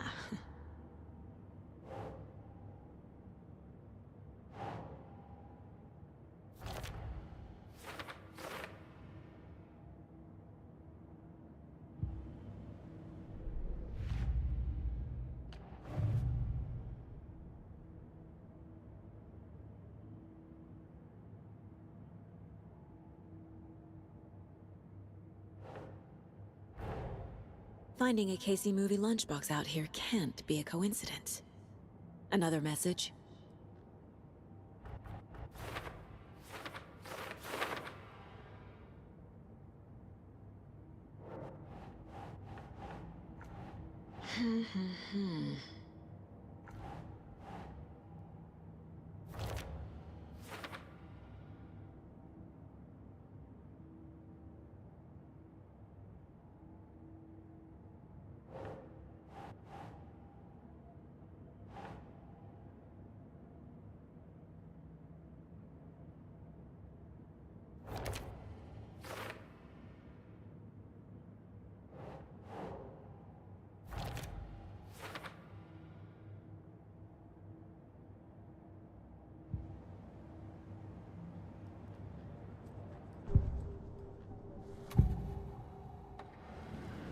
I know Nightingale is somewhere around Cauldron Lake.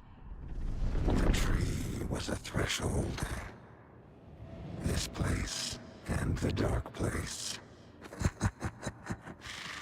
You're in over your head. Next stop, Caldera Street Station. The threshold. Like a doorway. Leading to Nightingale. It's somehow connected to a tree. Witch's Ladle? I need Nightingale's heart to get to the overlap. Where is it? The cultist loomed close. He was there, but he was risen. Nightingale was there. The opposite of sunspots. Who said that? That's not it. I don't have what I need to find Nightingale's heart. There must be more. Nightingale's heart. Where is it? While they played cards in the general store, the witch had stolen his heart. Get out of my house. Nightingale's heart is at the general store, in a fridge. Oh yeah, that's right. It's in the freezer, fridge thing. Forgot about that.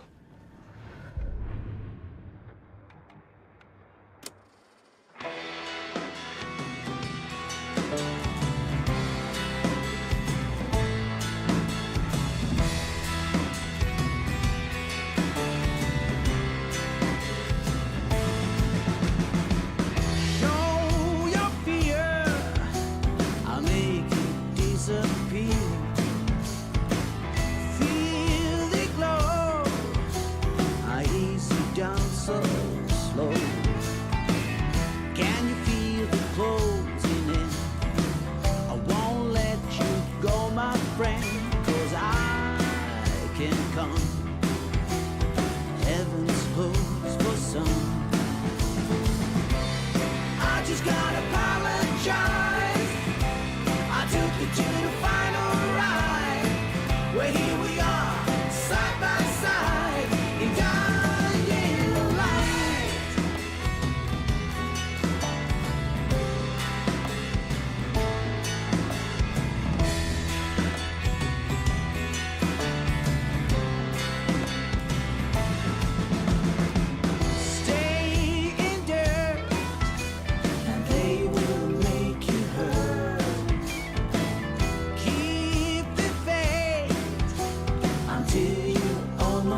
I need to check the general store for the heart.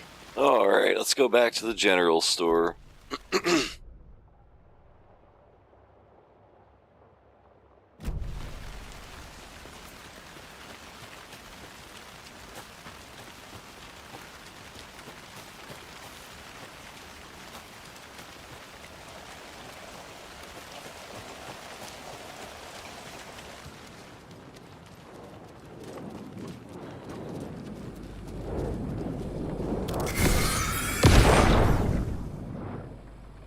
The text on the heart is clearer now. Legible.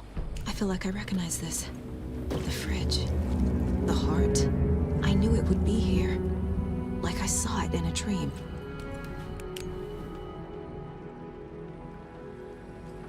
And now I need to give the heart to the witch.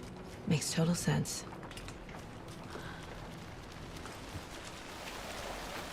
Casey, there are cultists in the area. They're taken, like Nightingale. Watch yourself out there. Yeah, thanks for the heads up. I'm still finding my way back. You have the worst sense of direction.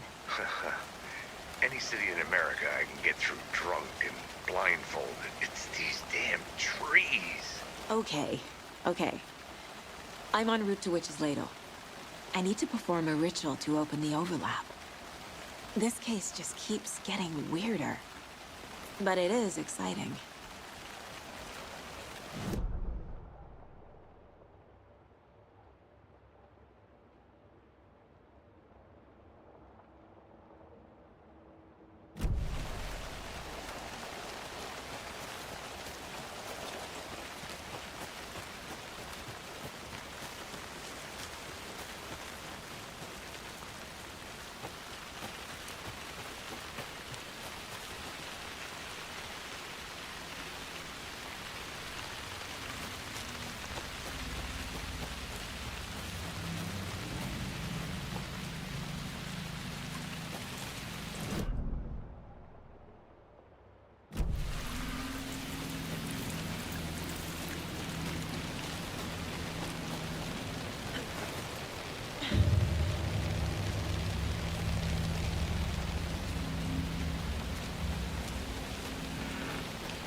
Good job, Saga. Now keep moving.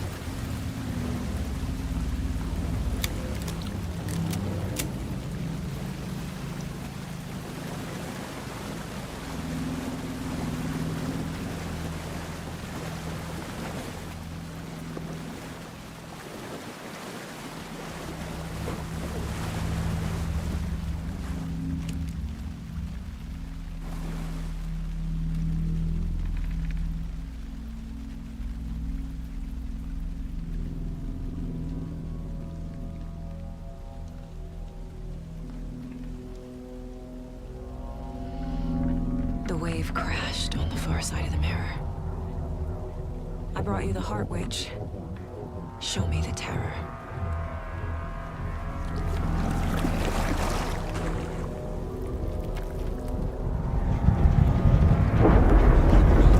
Hey, what's up, Gamble Fiction? How's it going, man?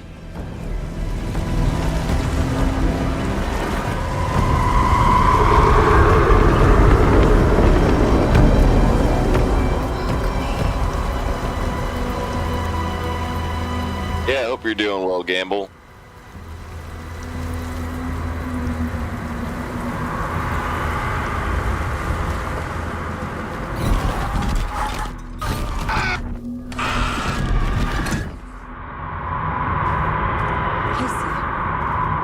The overlap.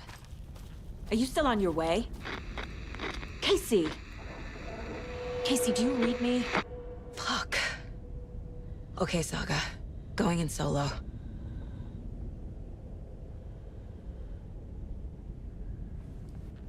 All right.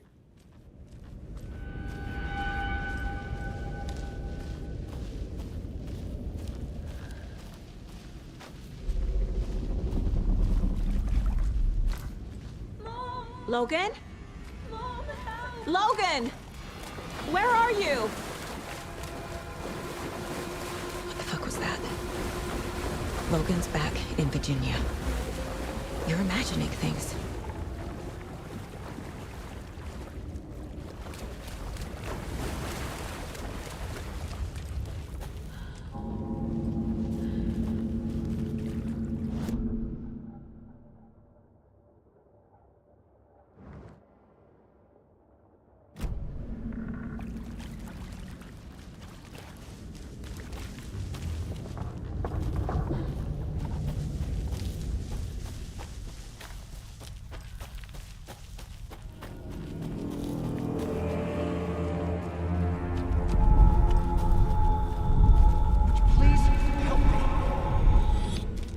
What was that? Wait. Did I get turned around? No, this is right. This place is looping. Like a nightmare.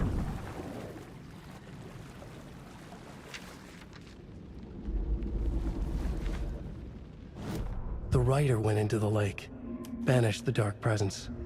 Taken still lurked in the woods. The dark place receded.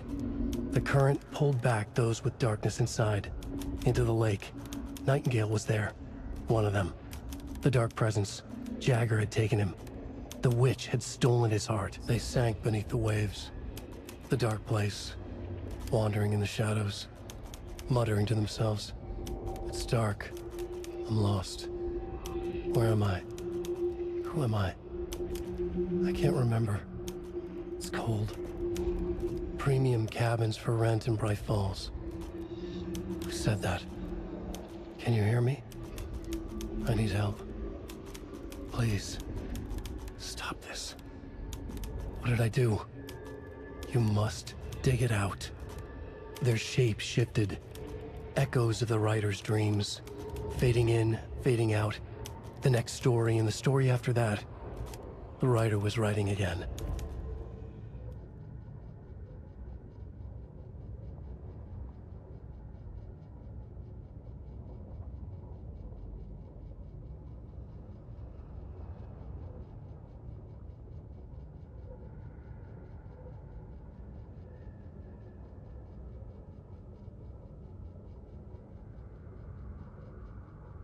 All right.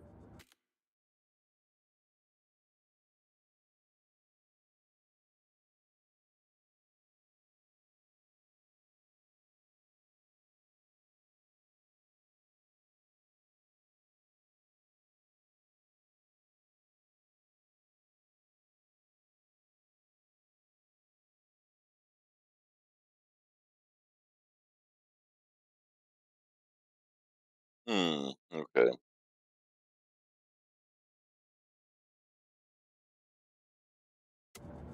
Let's go.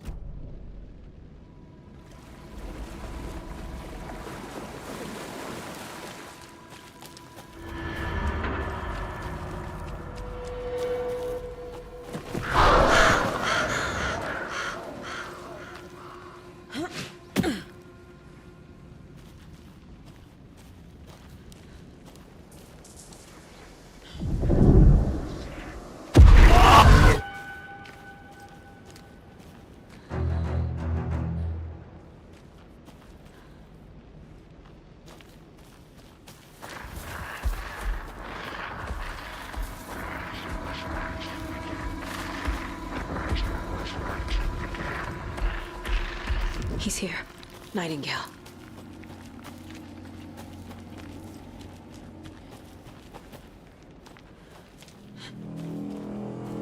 I don't really have enough ammo for this shit.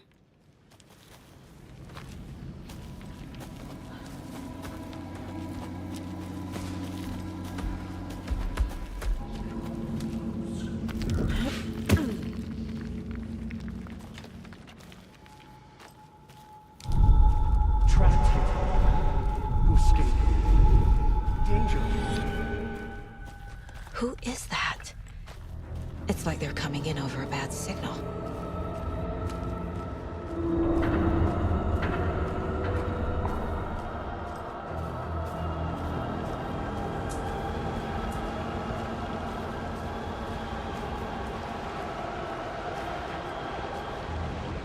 Nightingale's badge.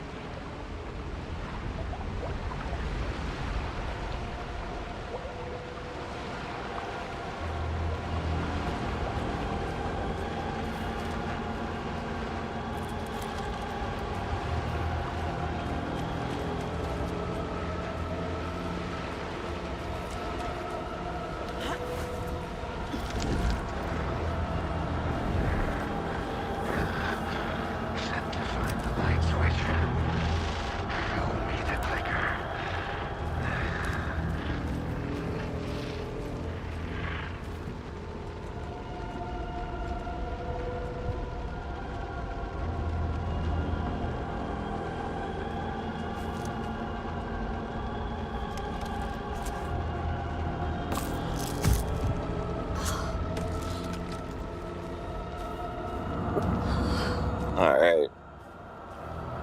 Let's go.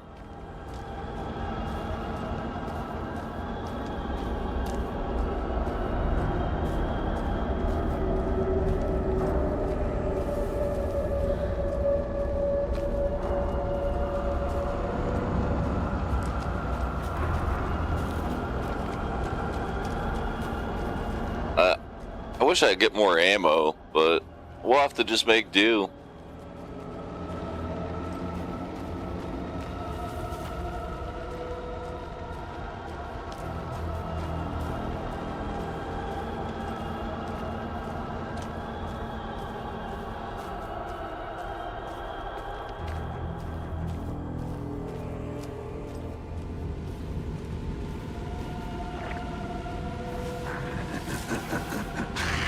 Nightingale, that sucker.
What is this?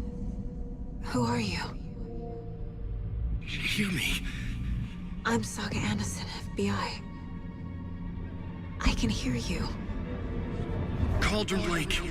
Yes, I'm at Cauldron Lake. Where are you? Not to escape. In danger. The dark presence.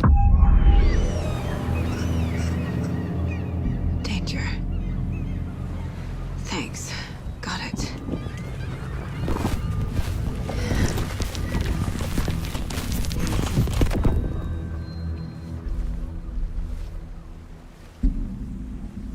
Hey!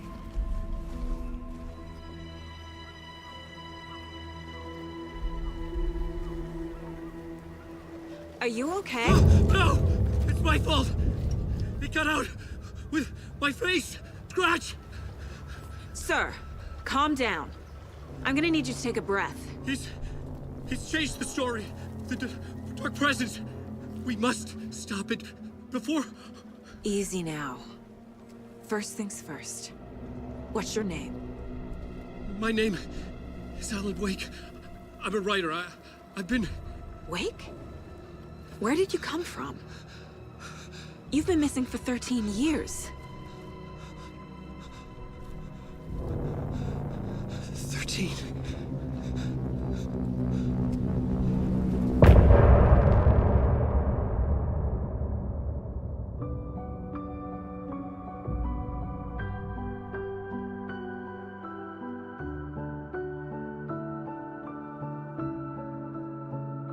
In the dark, miles apart, made a promise that I'm coming out alive.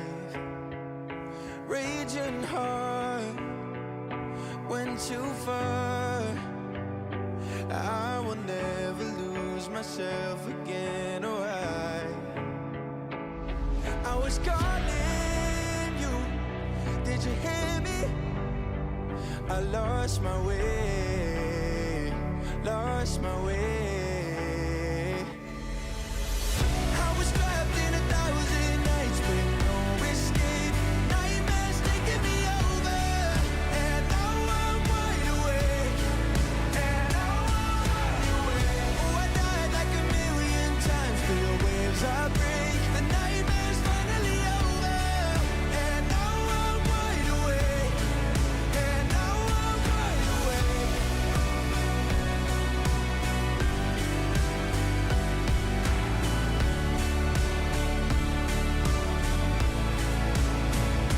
Blinding lights, burning eyes. I can see myself and I don't need to hide. My foolish pride paid the price. I will never leave again, I'm by your side. I was calling you, did you hear me? I lost my way, lost my way. I was trapped in 1,000 nights with no escape. Nightmares taking me over, and now I'm wide awake. And now I'm wide awake. Oh, I died like 1,000,000 times for your waves I break. The nightmare's finally over, and now I'm wide awake. And now I'm wide awake.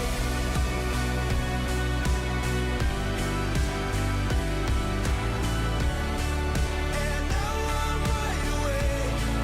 And now I'm wide awake. Oh, I died like 1,000,000 times for the waves I break. The nightmare's finally over, and now I'm wide awake. And now I'm wide awake.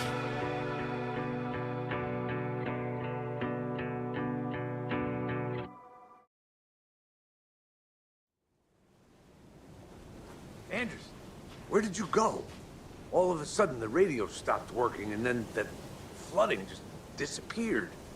Crazy forest. Is this who I think it is? Casey, say hello to Alan Wake. Mr. Wake, this is Special Agent Alex Casey. He'll escort you to our car. Casey, I'll meet you there, right after I take a look around. If the flooding's receded, there might be evidence we missed earlier. Okay. See you there. Alex Casey? How? Am I still... Is this the dark place? No, it can't be. I got out. Yeah, the PI from your books has the same name as me. Great. Moving on. It's a bit of a hike to the car, Wake. Get your bearings, then we'll head out. I need another minute. Cauldron Lake. I thought I'd never see this place again. Take your time. But you should know these woods aren't the safest. Yeah. It's getting dark. You have a flashlight? It's not safe without a light. I have a light. And a gun. You can relax, Wake. And pages. If you see pages of writing anywhere, you must take them and keep them safe. Our lives could depend on it. They have vital information. We know about the pages, Wake. We'll keep an eye out for them. Okay. Okay, just give me a moment. It's okay. Take your time.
Alrighty.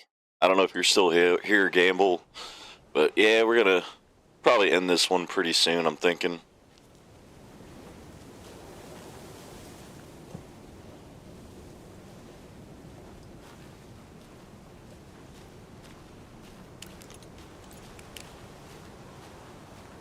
Should look around. With the flooding gone, could be further clues out there. The flooding disappeared very suddenly. I wonder if there's any connection to the overlap. To Nightingale.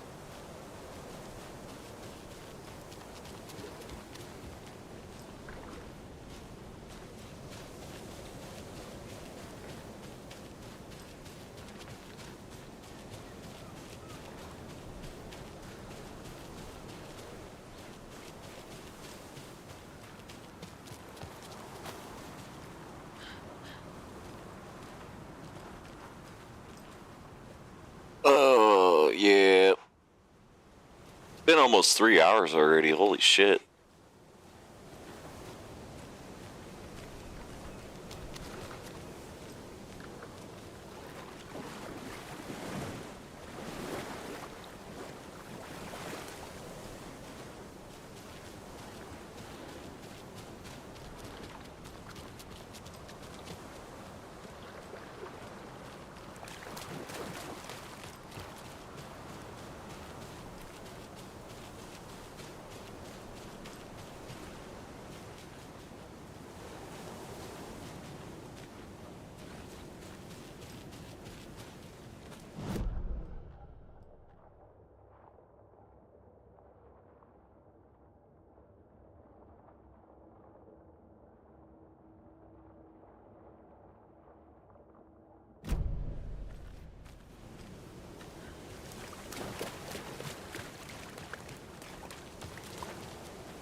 The reality-changing influence of the dark place flowed like water flowed, like fear flowed, down the path of least resistance, eroding the weak spots until they cracked. In places where reality was more yielding, where story told and retold, imagination sparked and fear ignited again and again, had softened the walls of reality. Sites of violence and tragedy, where truth was laced with fiction, where a work of art proposed an alternative narrative, something people could suspect to be true, something people felt strongly about, something they feared. The stronger the connection between the belief and emotional response, the better. The darker, the better. A ghost of a witch ripping a man's heart from his chest. Two brothers murdering the neighbors and hiding their bodies in a well. A young woman haunting the flooded bunker where she drowned. Bedtime stories, folktales, urban legends connected to a specific place. These were the sites where the overlaps came to be.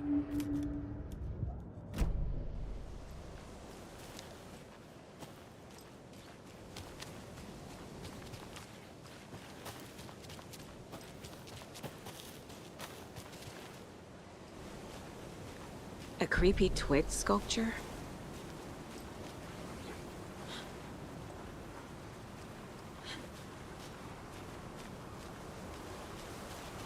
A locked box. Is that the cult of the tree symbol on it?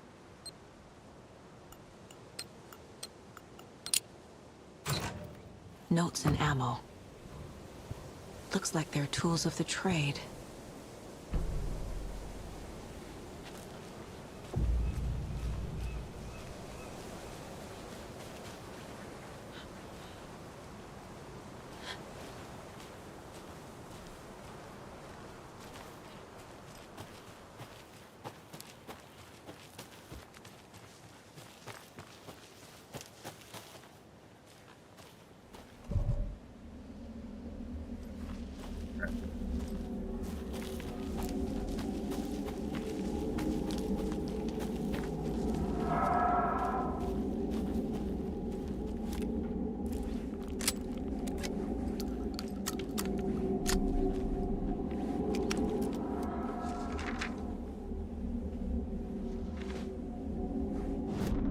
He'd been on the trail of the writer forever. The writer he despised. Hemingway, Bukowski, Wake. I'll get you. I'll find you. I'll make you pay. You're in over your head. He descended into the tunnels, from the Dark City, into the ocean of darkness. Next stop, Caldera Street Station. Something, a presence, rumbled. Not a train. Shadows shifted on the platform. The writer's cult waited for him there. The cult of the word. Occultists lean close. I carry his words close to my chest now. You're not allowed in the lake until he says otherwise. He'd be caught, murdered. They got him. They didn't get him.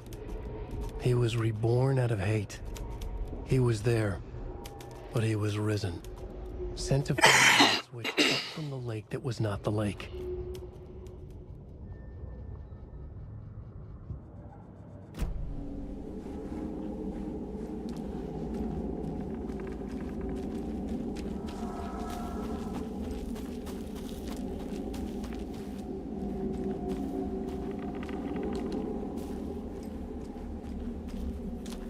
Alright, well, the game's saved. Okay, yeah, it just saved right here, so, I mean, I guess I can end it. That's what I was kind of gearing towards, was ending it now after 3 hours, and...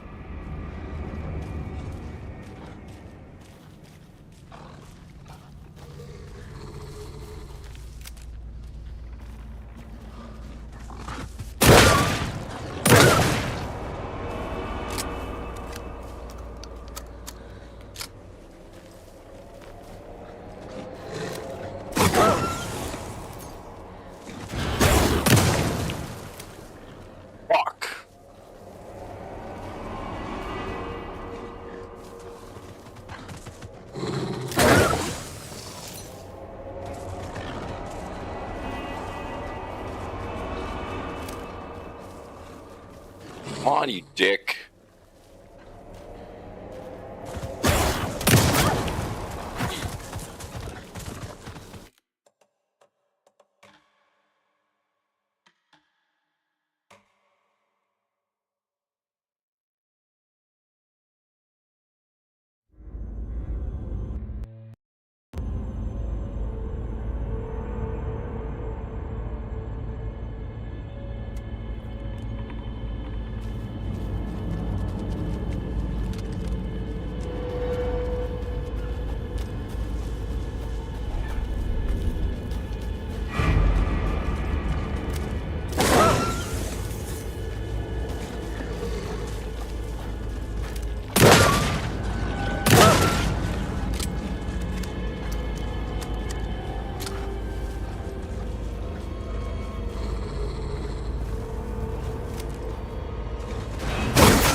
monsters.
Ah, okay, let's go check this way out real quick. Yeah, there's a box or something. Okay.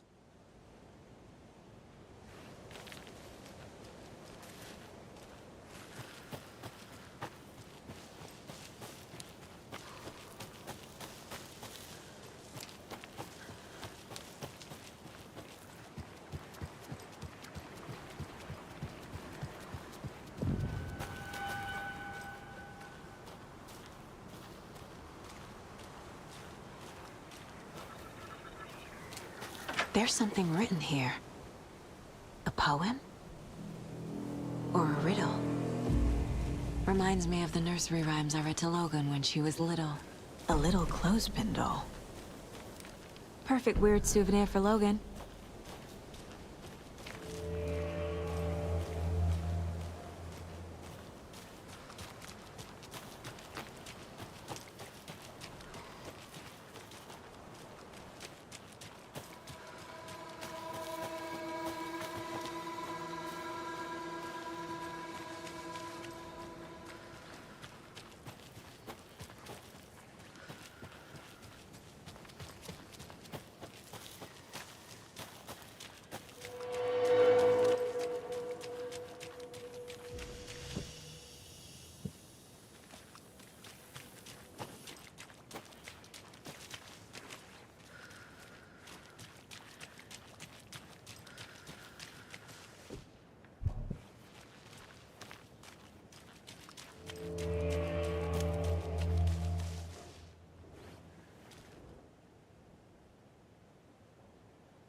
Another one of those rhymes.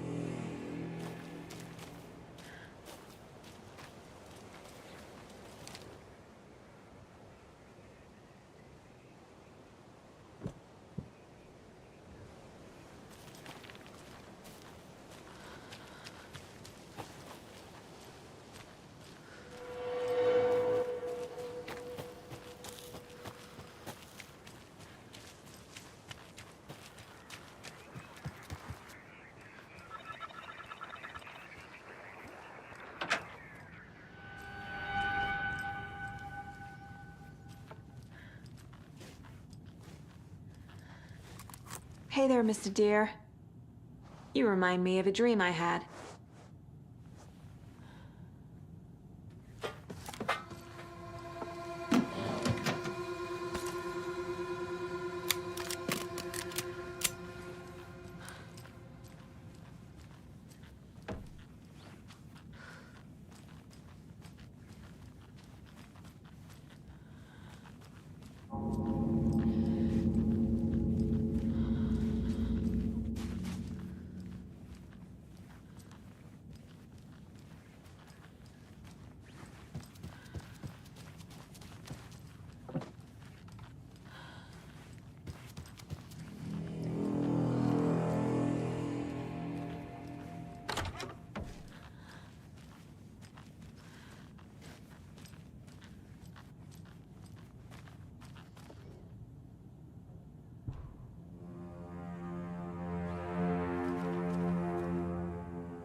Another one of those lunchboxes.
Alright.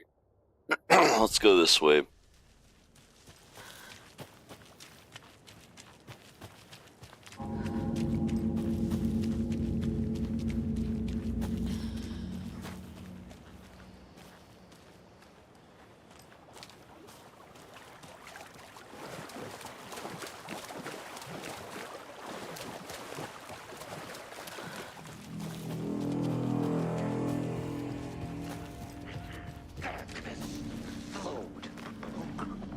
The cult is leaving supplies around for themselves. Wonder what's inside. I should take a look around for a way to open this thing.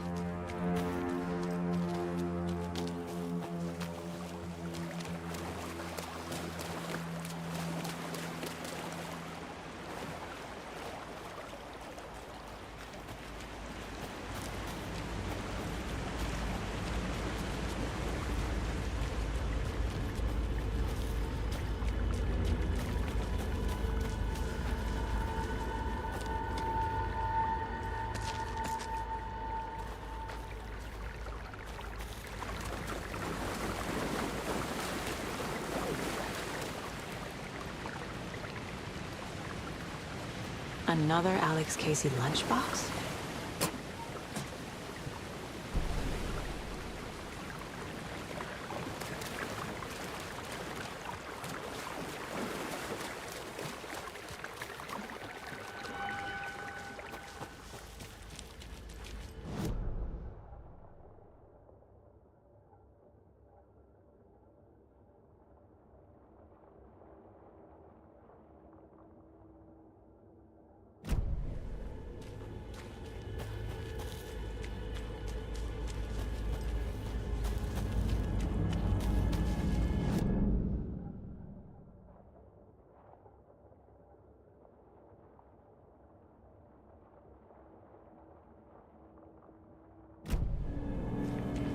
Alright, let's get back to the fucking car.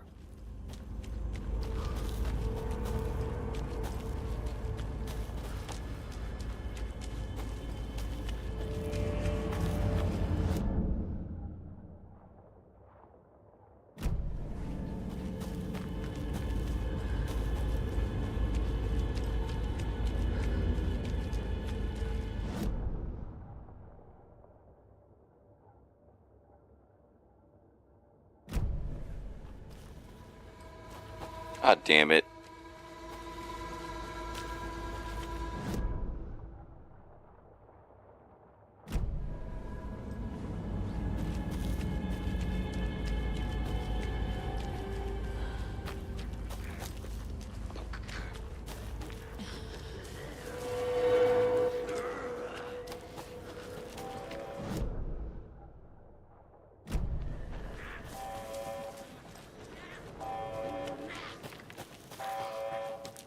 Reached the car, Anderson. How's it going down there? I think I'm done here.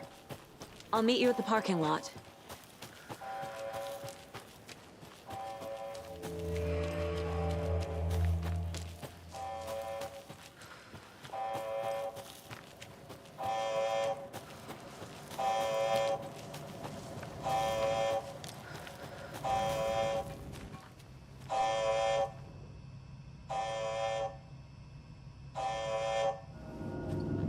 Warning. Activity detected.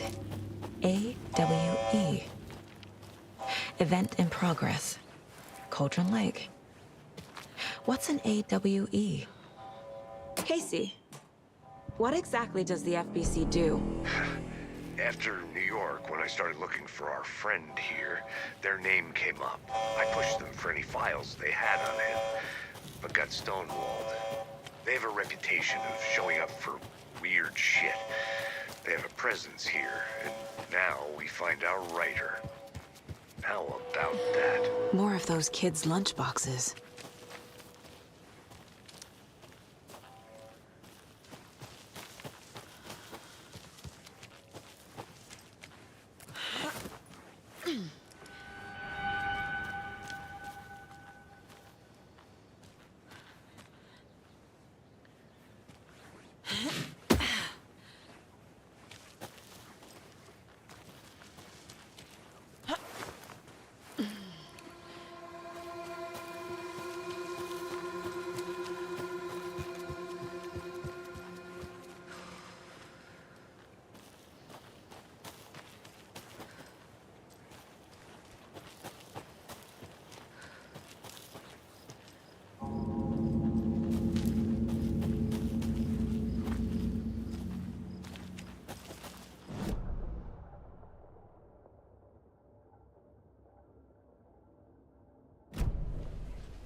See, can I go down here? What the hell?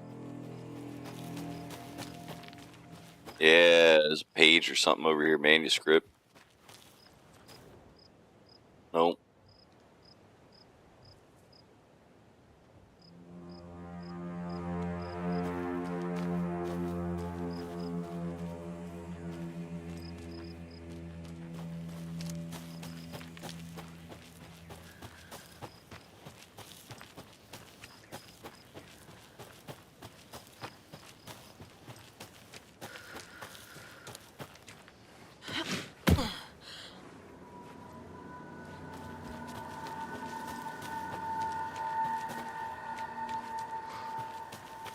You ready to go?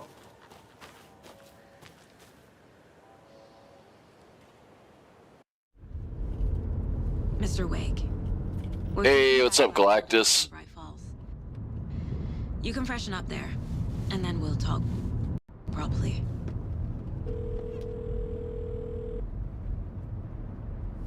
You're playing the quarry, nice. Alright, cool. Hey, Mom. Before you say anything, I'm totally fine. Don't freak out. Dad shouldn't have even texted you. Logan? No one texted me. What's going on? I'm totally fine. I slipped, that's all. God, it's not the end of the world. Put your father on the phone. Okay. Dad, it's Mom. Don't worry, hon. Logan slipped in the shower and bumped her head. She has a slight concussion, but I'm keeping an eye on her. Lucky I heard her fall. She could have drowned. Jesus, David.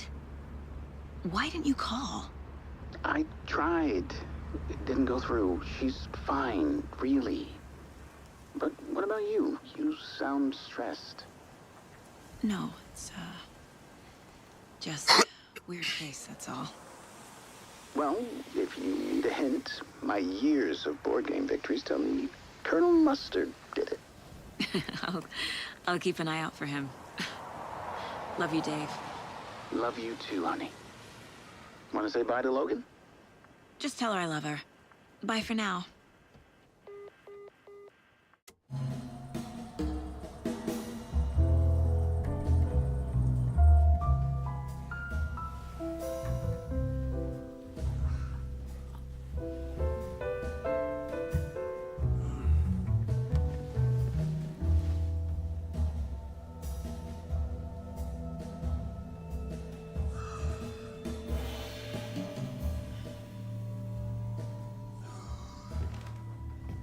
Is there anyone you'd like us to reach out to, Mr. Wake? You've been gone a long time. No. They'd be in danger. It'll come for me. Okay, let's talk about something else. Robert Nightingale. Do you know him? You were both here in 2010. The Dark Presence got him back then. That's the last time I saw him. 13 years. Fuck me. Tell us about the pages. You had what looks like a title page with you. Return. Is this the name of the story on these pages? The writer's name has been scratched out pretty violently, but your name can still be made out underneath. Scratched out. Yeah. Scratch.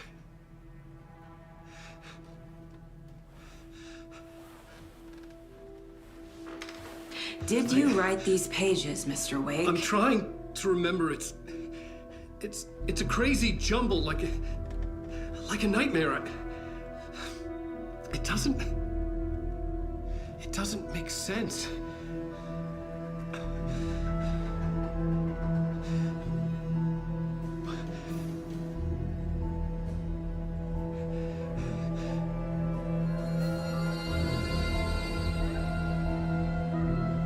I remember.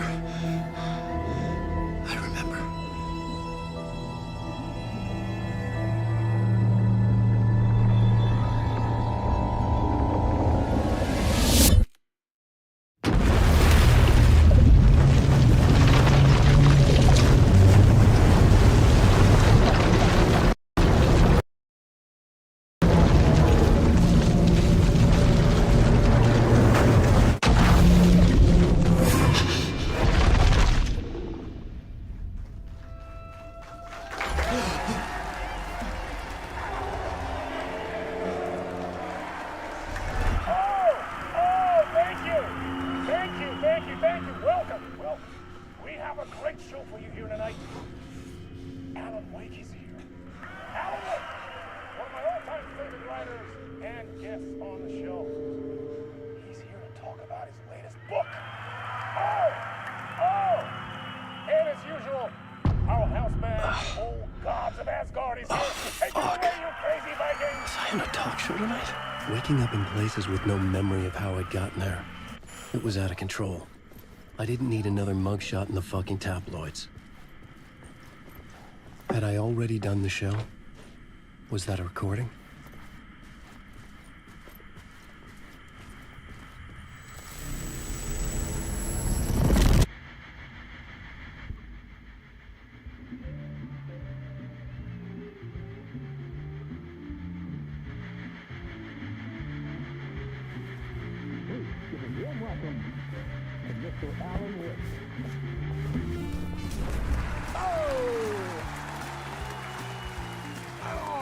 Good to see you, Alan. Great to see you. Welcome back to the show. Come on, sit down, sit down, sit down. Woo! Oh, man. It is so good to see you, Alan. This must be an exciting time for you. Tell me, does it ever get old? Sorry, does what get old? Publishing a new book. Are you okay there, my friend? You look like you've been cooped up in the writer's room for a few too many years. This is exactly how I feel. You know, I've waited so long to get my hands on the sequel to Departure. You left us on quite the cliffhanger. We've all been dying to know what "it's not a lake, it's an ocean" really means. You and me both. Well, our wait is over. Your new book, Initiation, hits the shelves tomorrow. What? That's exactly what every reader will be asking. This book is mind-bending. It's so cerebral. I mean, how would you describe it? An auto-fictional thought experiment? A horror story? A postmodern detective story? Wait. This isn't right. I haven't written anything. He's so humble. Okay, you got me. Good prank, very funny. But yeah, sad to say, I've not written this. I'd remember if I'd written a book, right?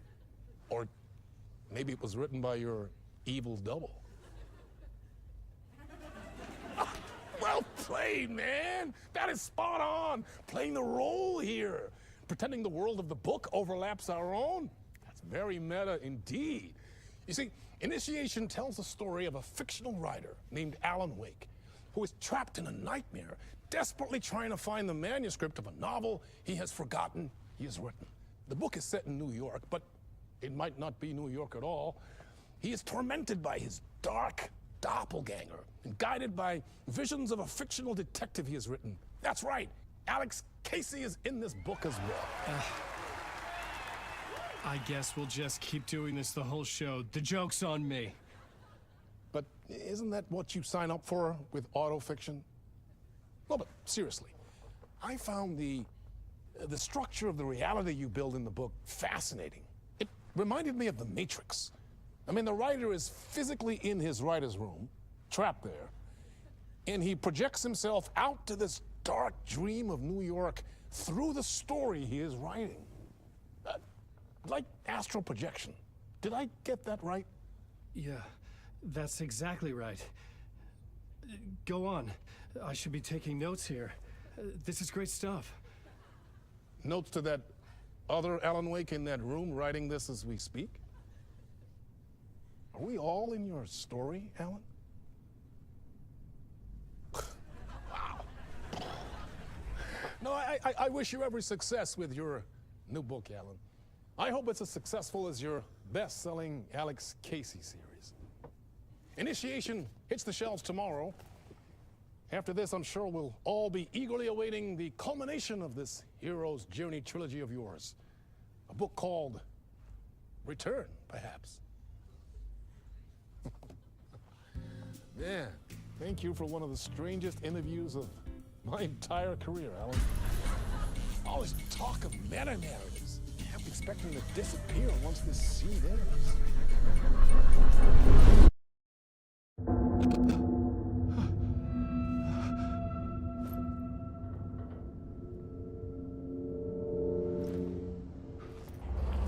Hello? I'm losing it. Something's not right here.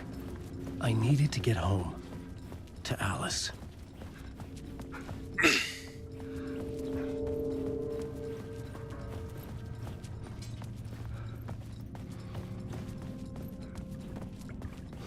What the hell was that interview? Some kind of joke? Initiation? I never wrote a book called Initiation. This felt like a bad dream. Could make a good horror story.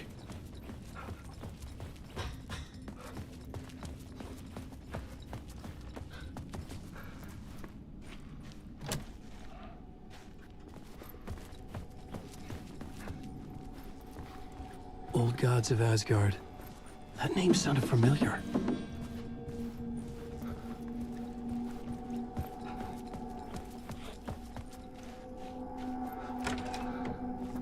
I was a mess. I'd never heard of this talk show or Mr. Door before. None of it felt right. Was I losing my mind?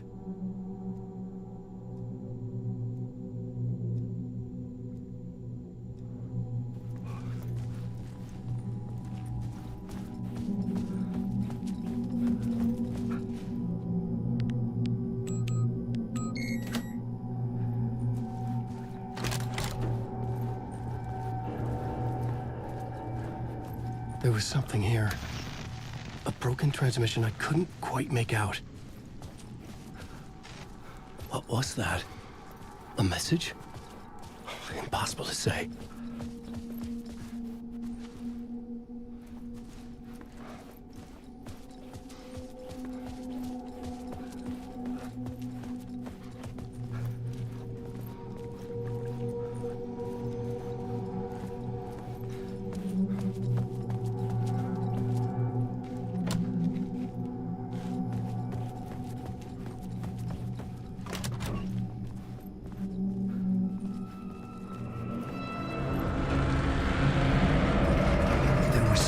Studio with me. I had to get out.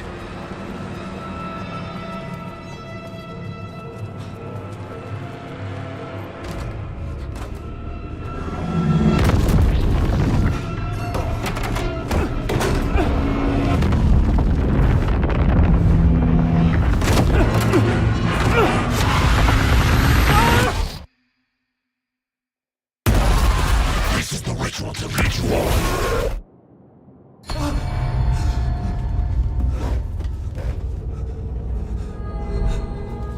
Waking up from the nightmare, I felt like a drowning man gasping for air.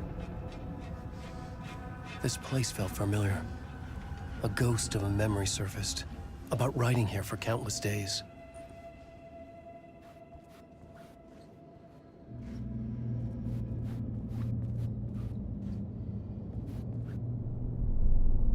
A plot board for mapping out a story. On the index cards, the nightmare that just happened to me. A summary of the story so far, but other notes as well. Warnings. I had written them. I couldn't remember what it all meant. The name Scratch filled me with dread. I could trust these words. I had to act on them. You must write to escape.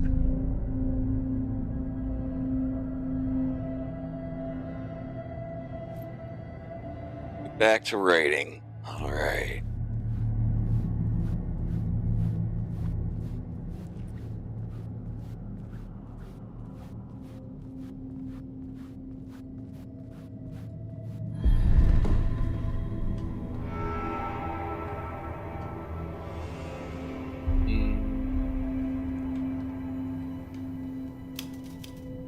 I didn't remember much, but I knew my thoughts and ideas could manifest as reality in this dark place.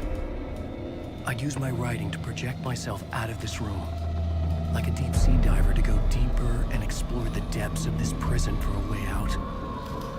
This room was my boat. Writing was my lifeline. I would start again at the talk show.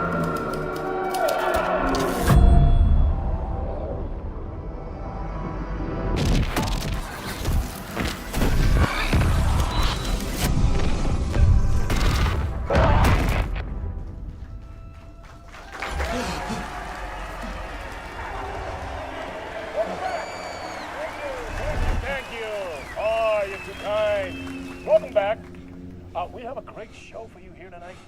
Real treat for all you Alex Casey fans out there. Alex Casey himself is here tonight. That's right. Sam Lake, ladies and gentlemen. the actor who has given his face to the famous detective in the film series. And of course, we have Alan Wake here, the best-selling writer the books the films are based on. Let's do this!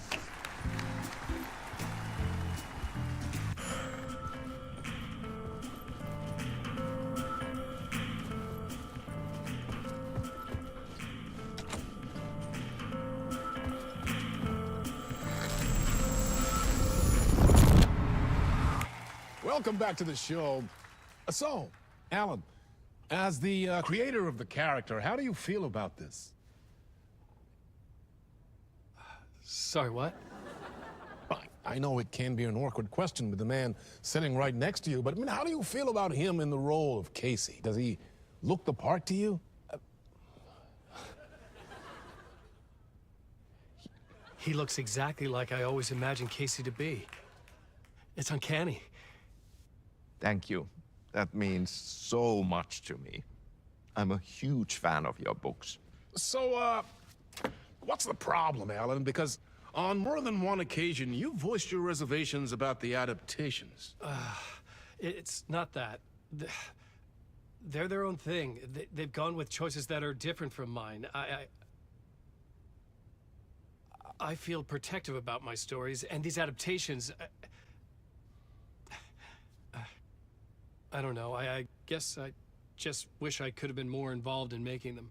Well, in that case, you won't have seen this either. We have a clip from the new film, Murder Case Casey. Should we roll it, or do you want to say something first, Sam? Nah, just roll it.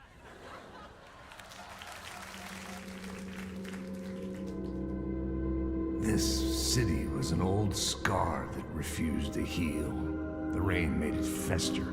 It needed the sun, but there was only the night. I was tired. Insomnia covered me like a plastic film. I was watching the world through a rain-slick window, my own reflection haunting the view. I was trying to track down a missing writer. My only clue was a table lamp, shaped like an angel. The only thing to shed light on this sordid mystery.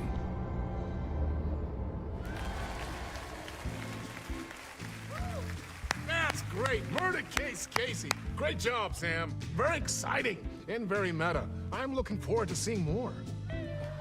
Wait, stop. What was that about a writer? About a lamp?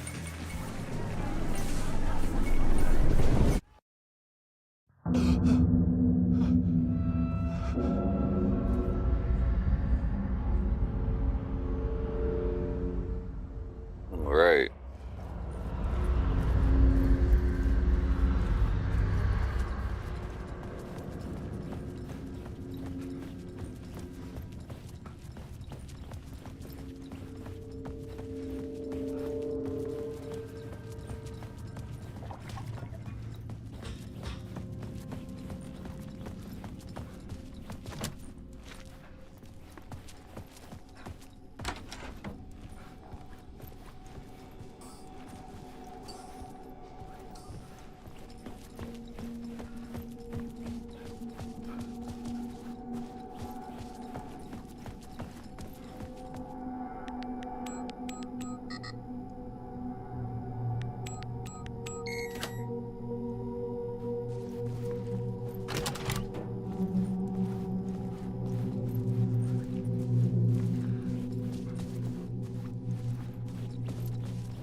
Hello?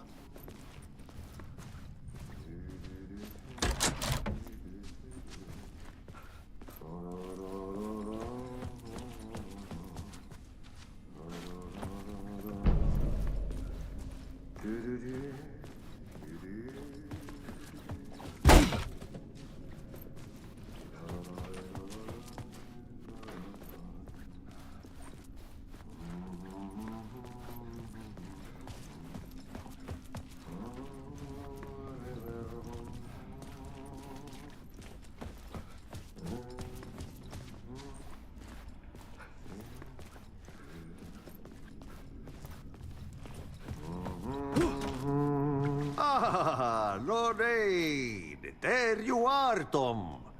Oh, not so much evil that not a bit of good as well. Not one without the other. Good to see you. The Quarry has 186 endings. Holy shit. Hey, I That's can't seem to crazy. find my way out of here. Can you point me to the exit? No totta helvetissä. Of course, Tom. The work will instruct its maker. I was gonna get something from the basement for you, but you can get it yourself now. The more cooks, the worse the soup. What do you want me to get from the basement? And my name's Alan, not Tom. Ja, mutta katsoppa, a man, but a man with a tool makes two, Tom. Eikö niin? And a man with a tool can build his own exit. It's in a shoebox, in the basement where you left it. Safe as in the Lord's purse. Here's the key.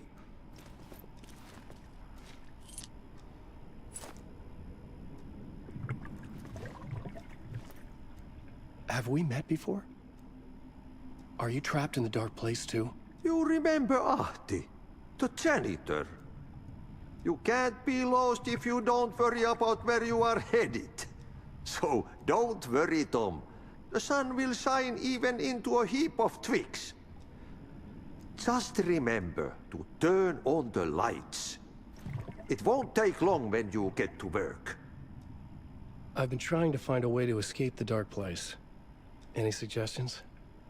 He who mouths about his troubles is the prisoner of his troubles. It's not easy to get out. But don't you worry, Tom. The home is still there where the heart is. I often think about it when I mop the floor and look into the puddle. Water is the memory of the world. Water finds its way. The janitor was a bit out there, but still a friendly face. I had to trust the basement would get me out of here.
Alrighty, guys. Let's go.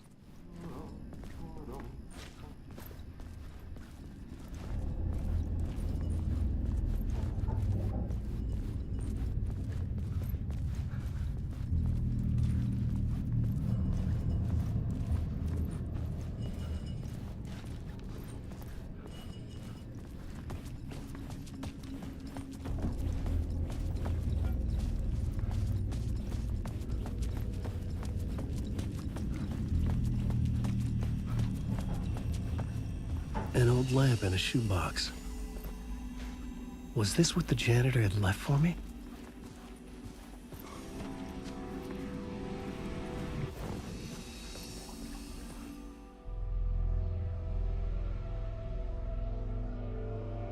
The lamp felt significant. A tool for bringing light to the darkness.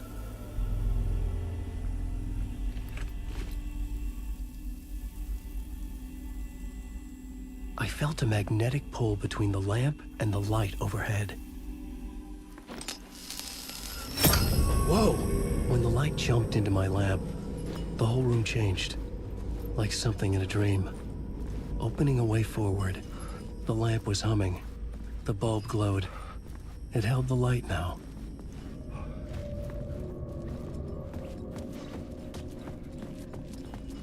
I felt another surge from the lamp. I could use it again. The glow in the lamp went out, shifting the light in the room. The light carved out something new from the darkness.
I needed to find another way out.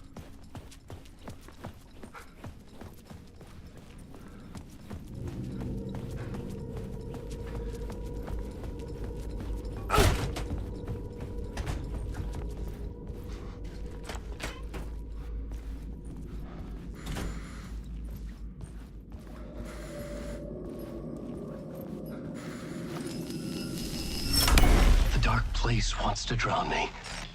I'm losing myself. I have to fight it. I have to remember. The clicker. The light switch.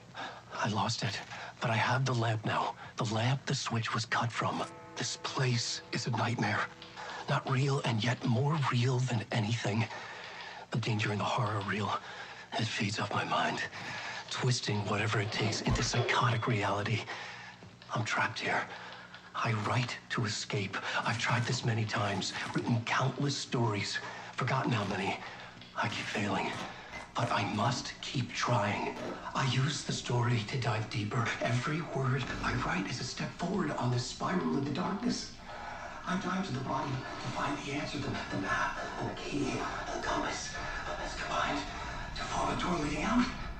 But how do you open a door that's not a door? At the bottom of an ocean that's not an ocean, and a lake that's not a lake.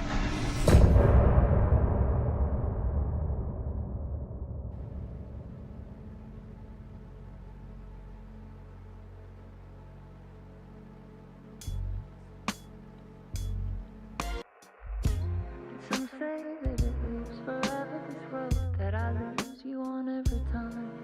And some say that it lives forever, this road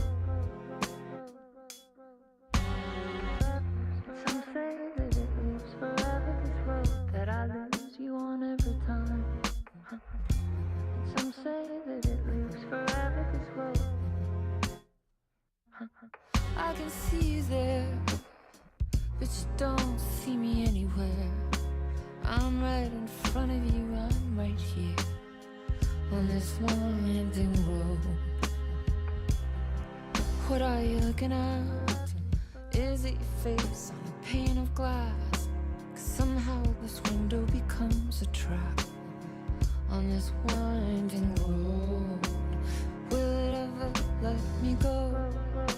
Forever I am fading to black. Forever I am circling back, just to fall into this trap. This winding road.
Alrighty, guys.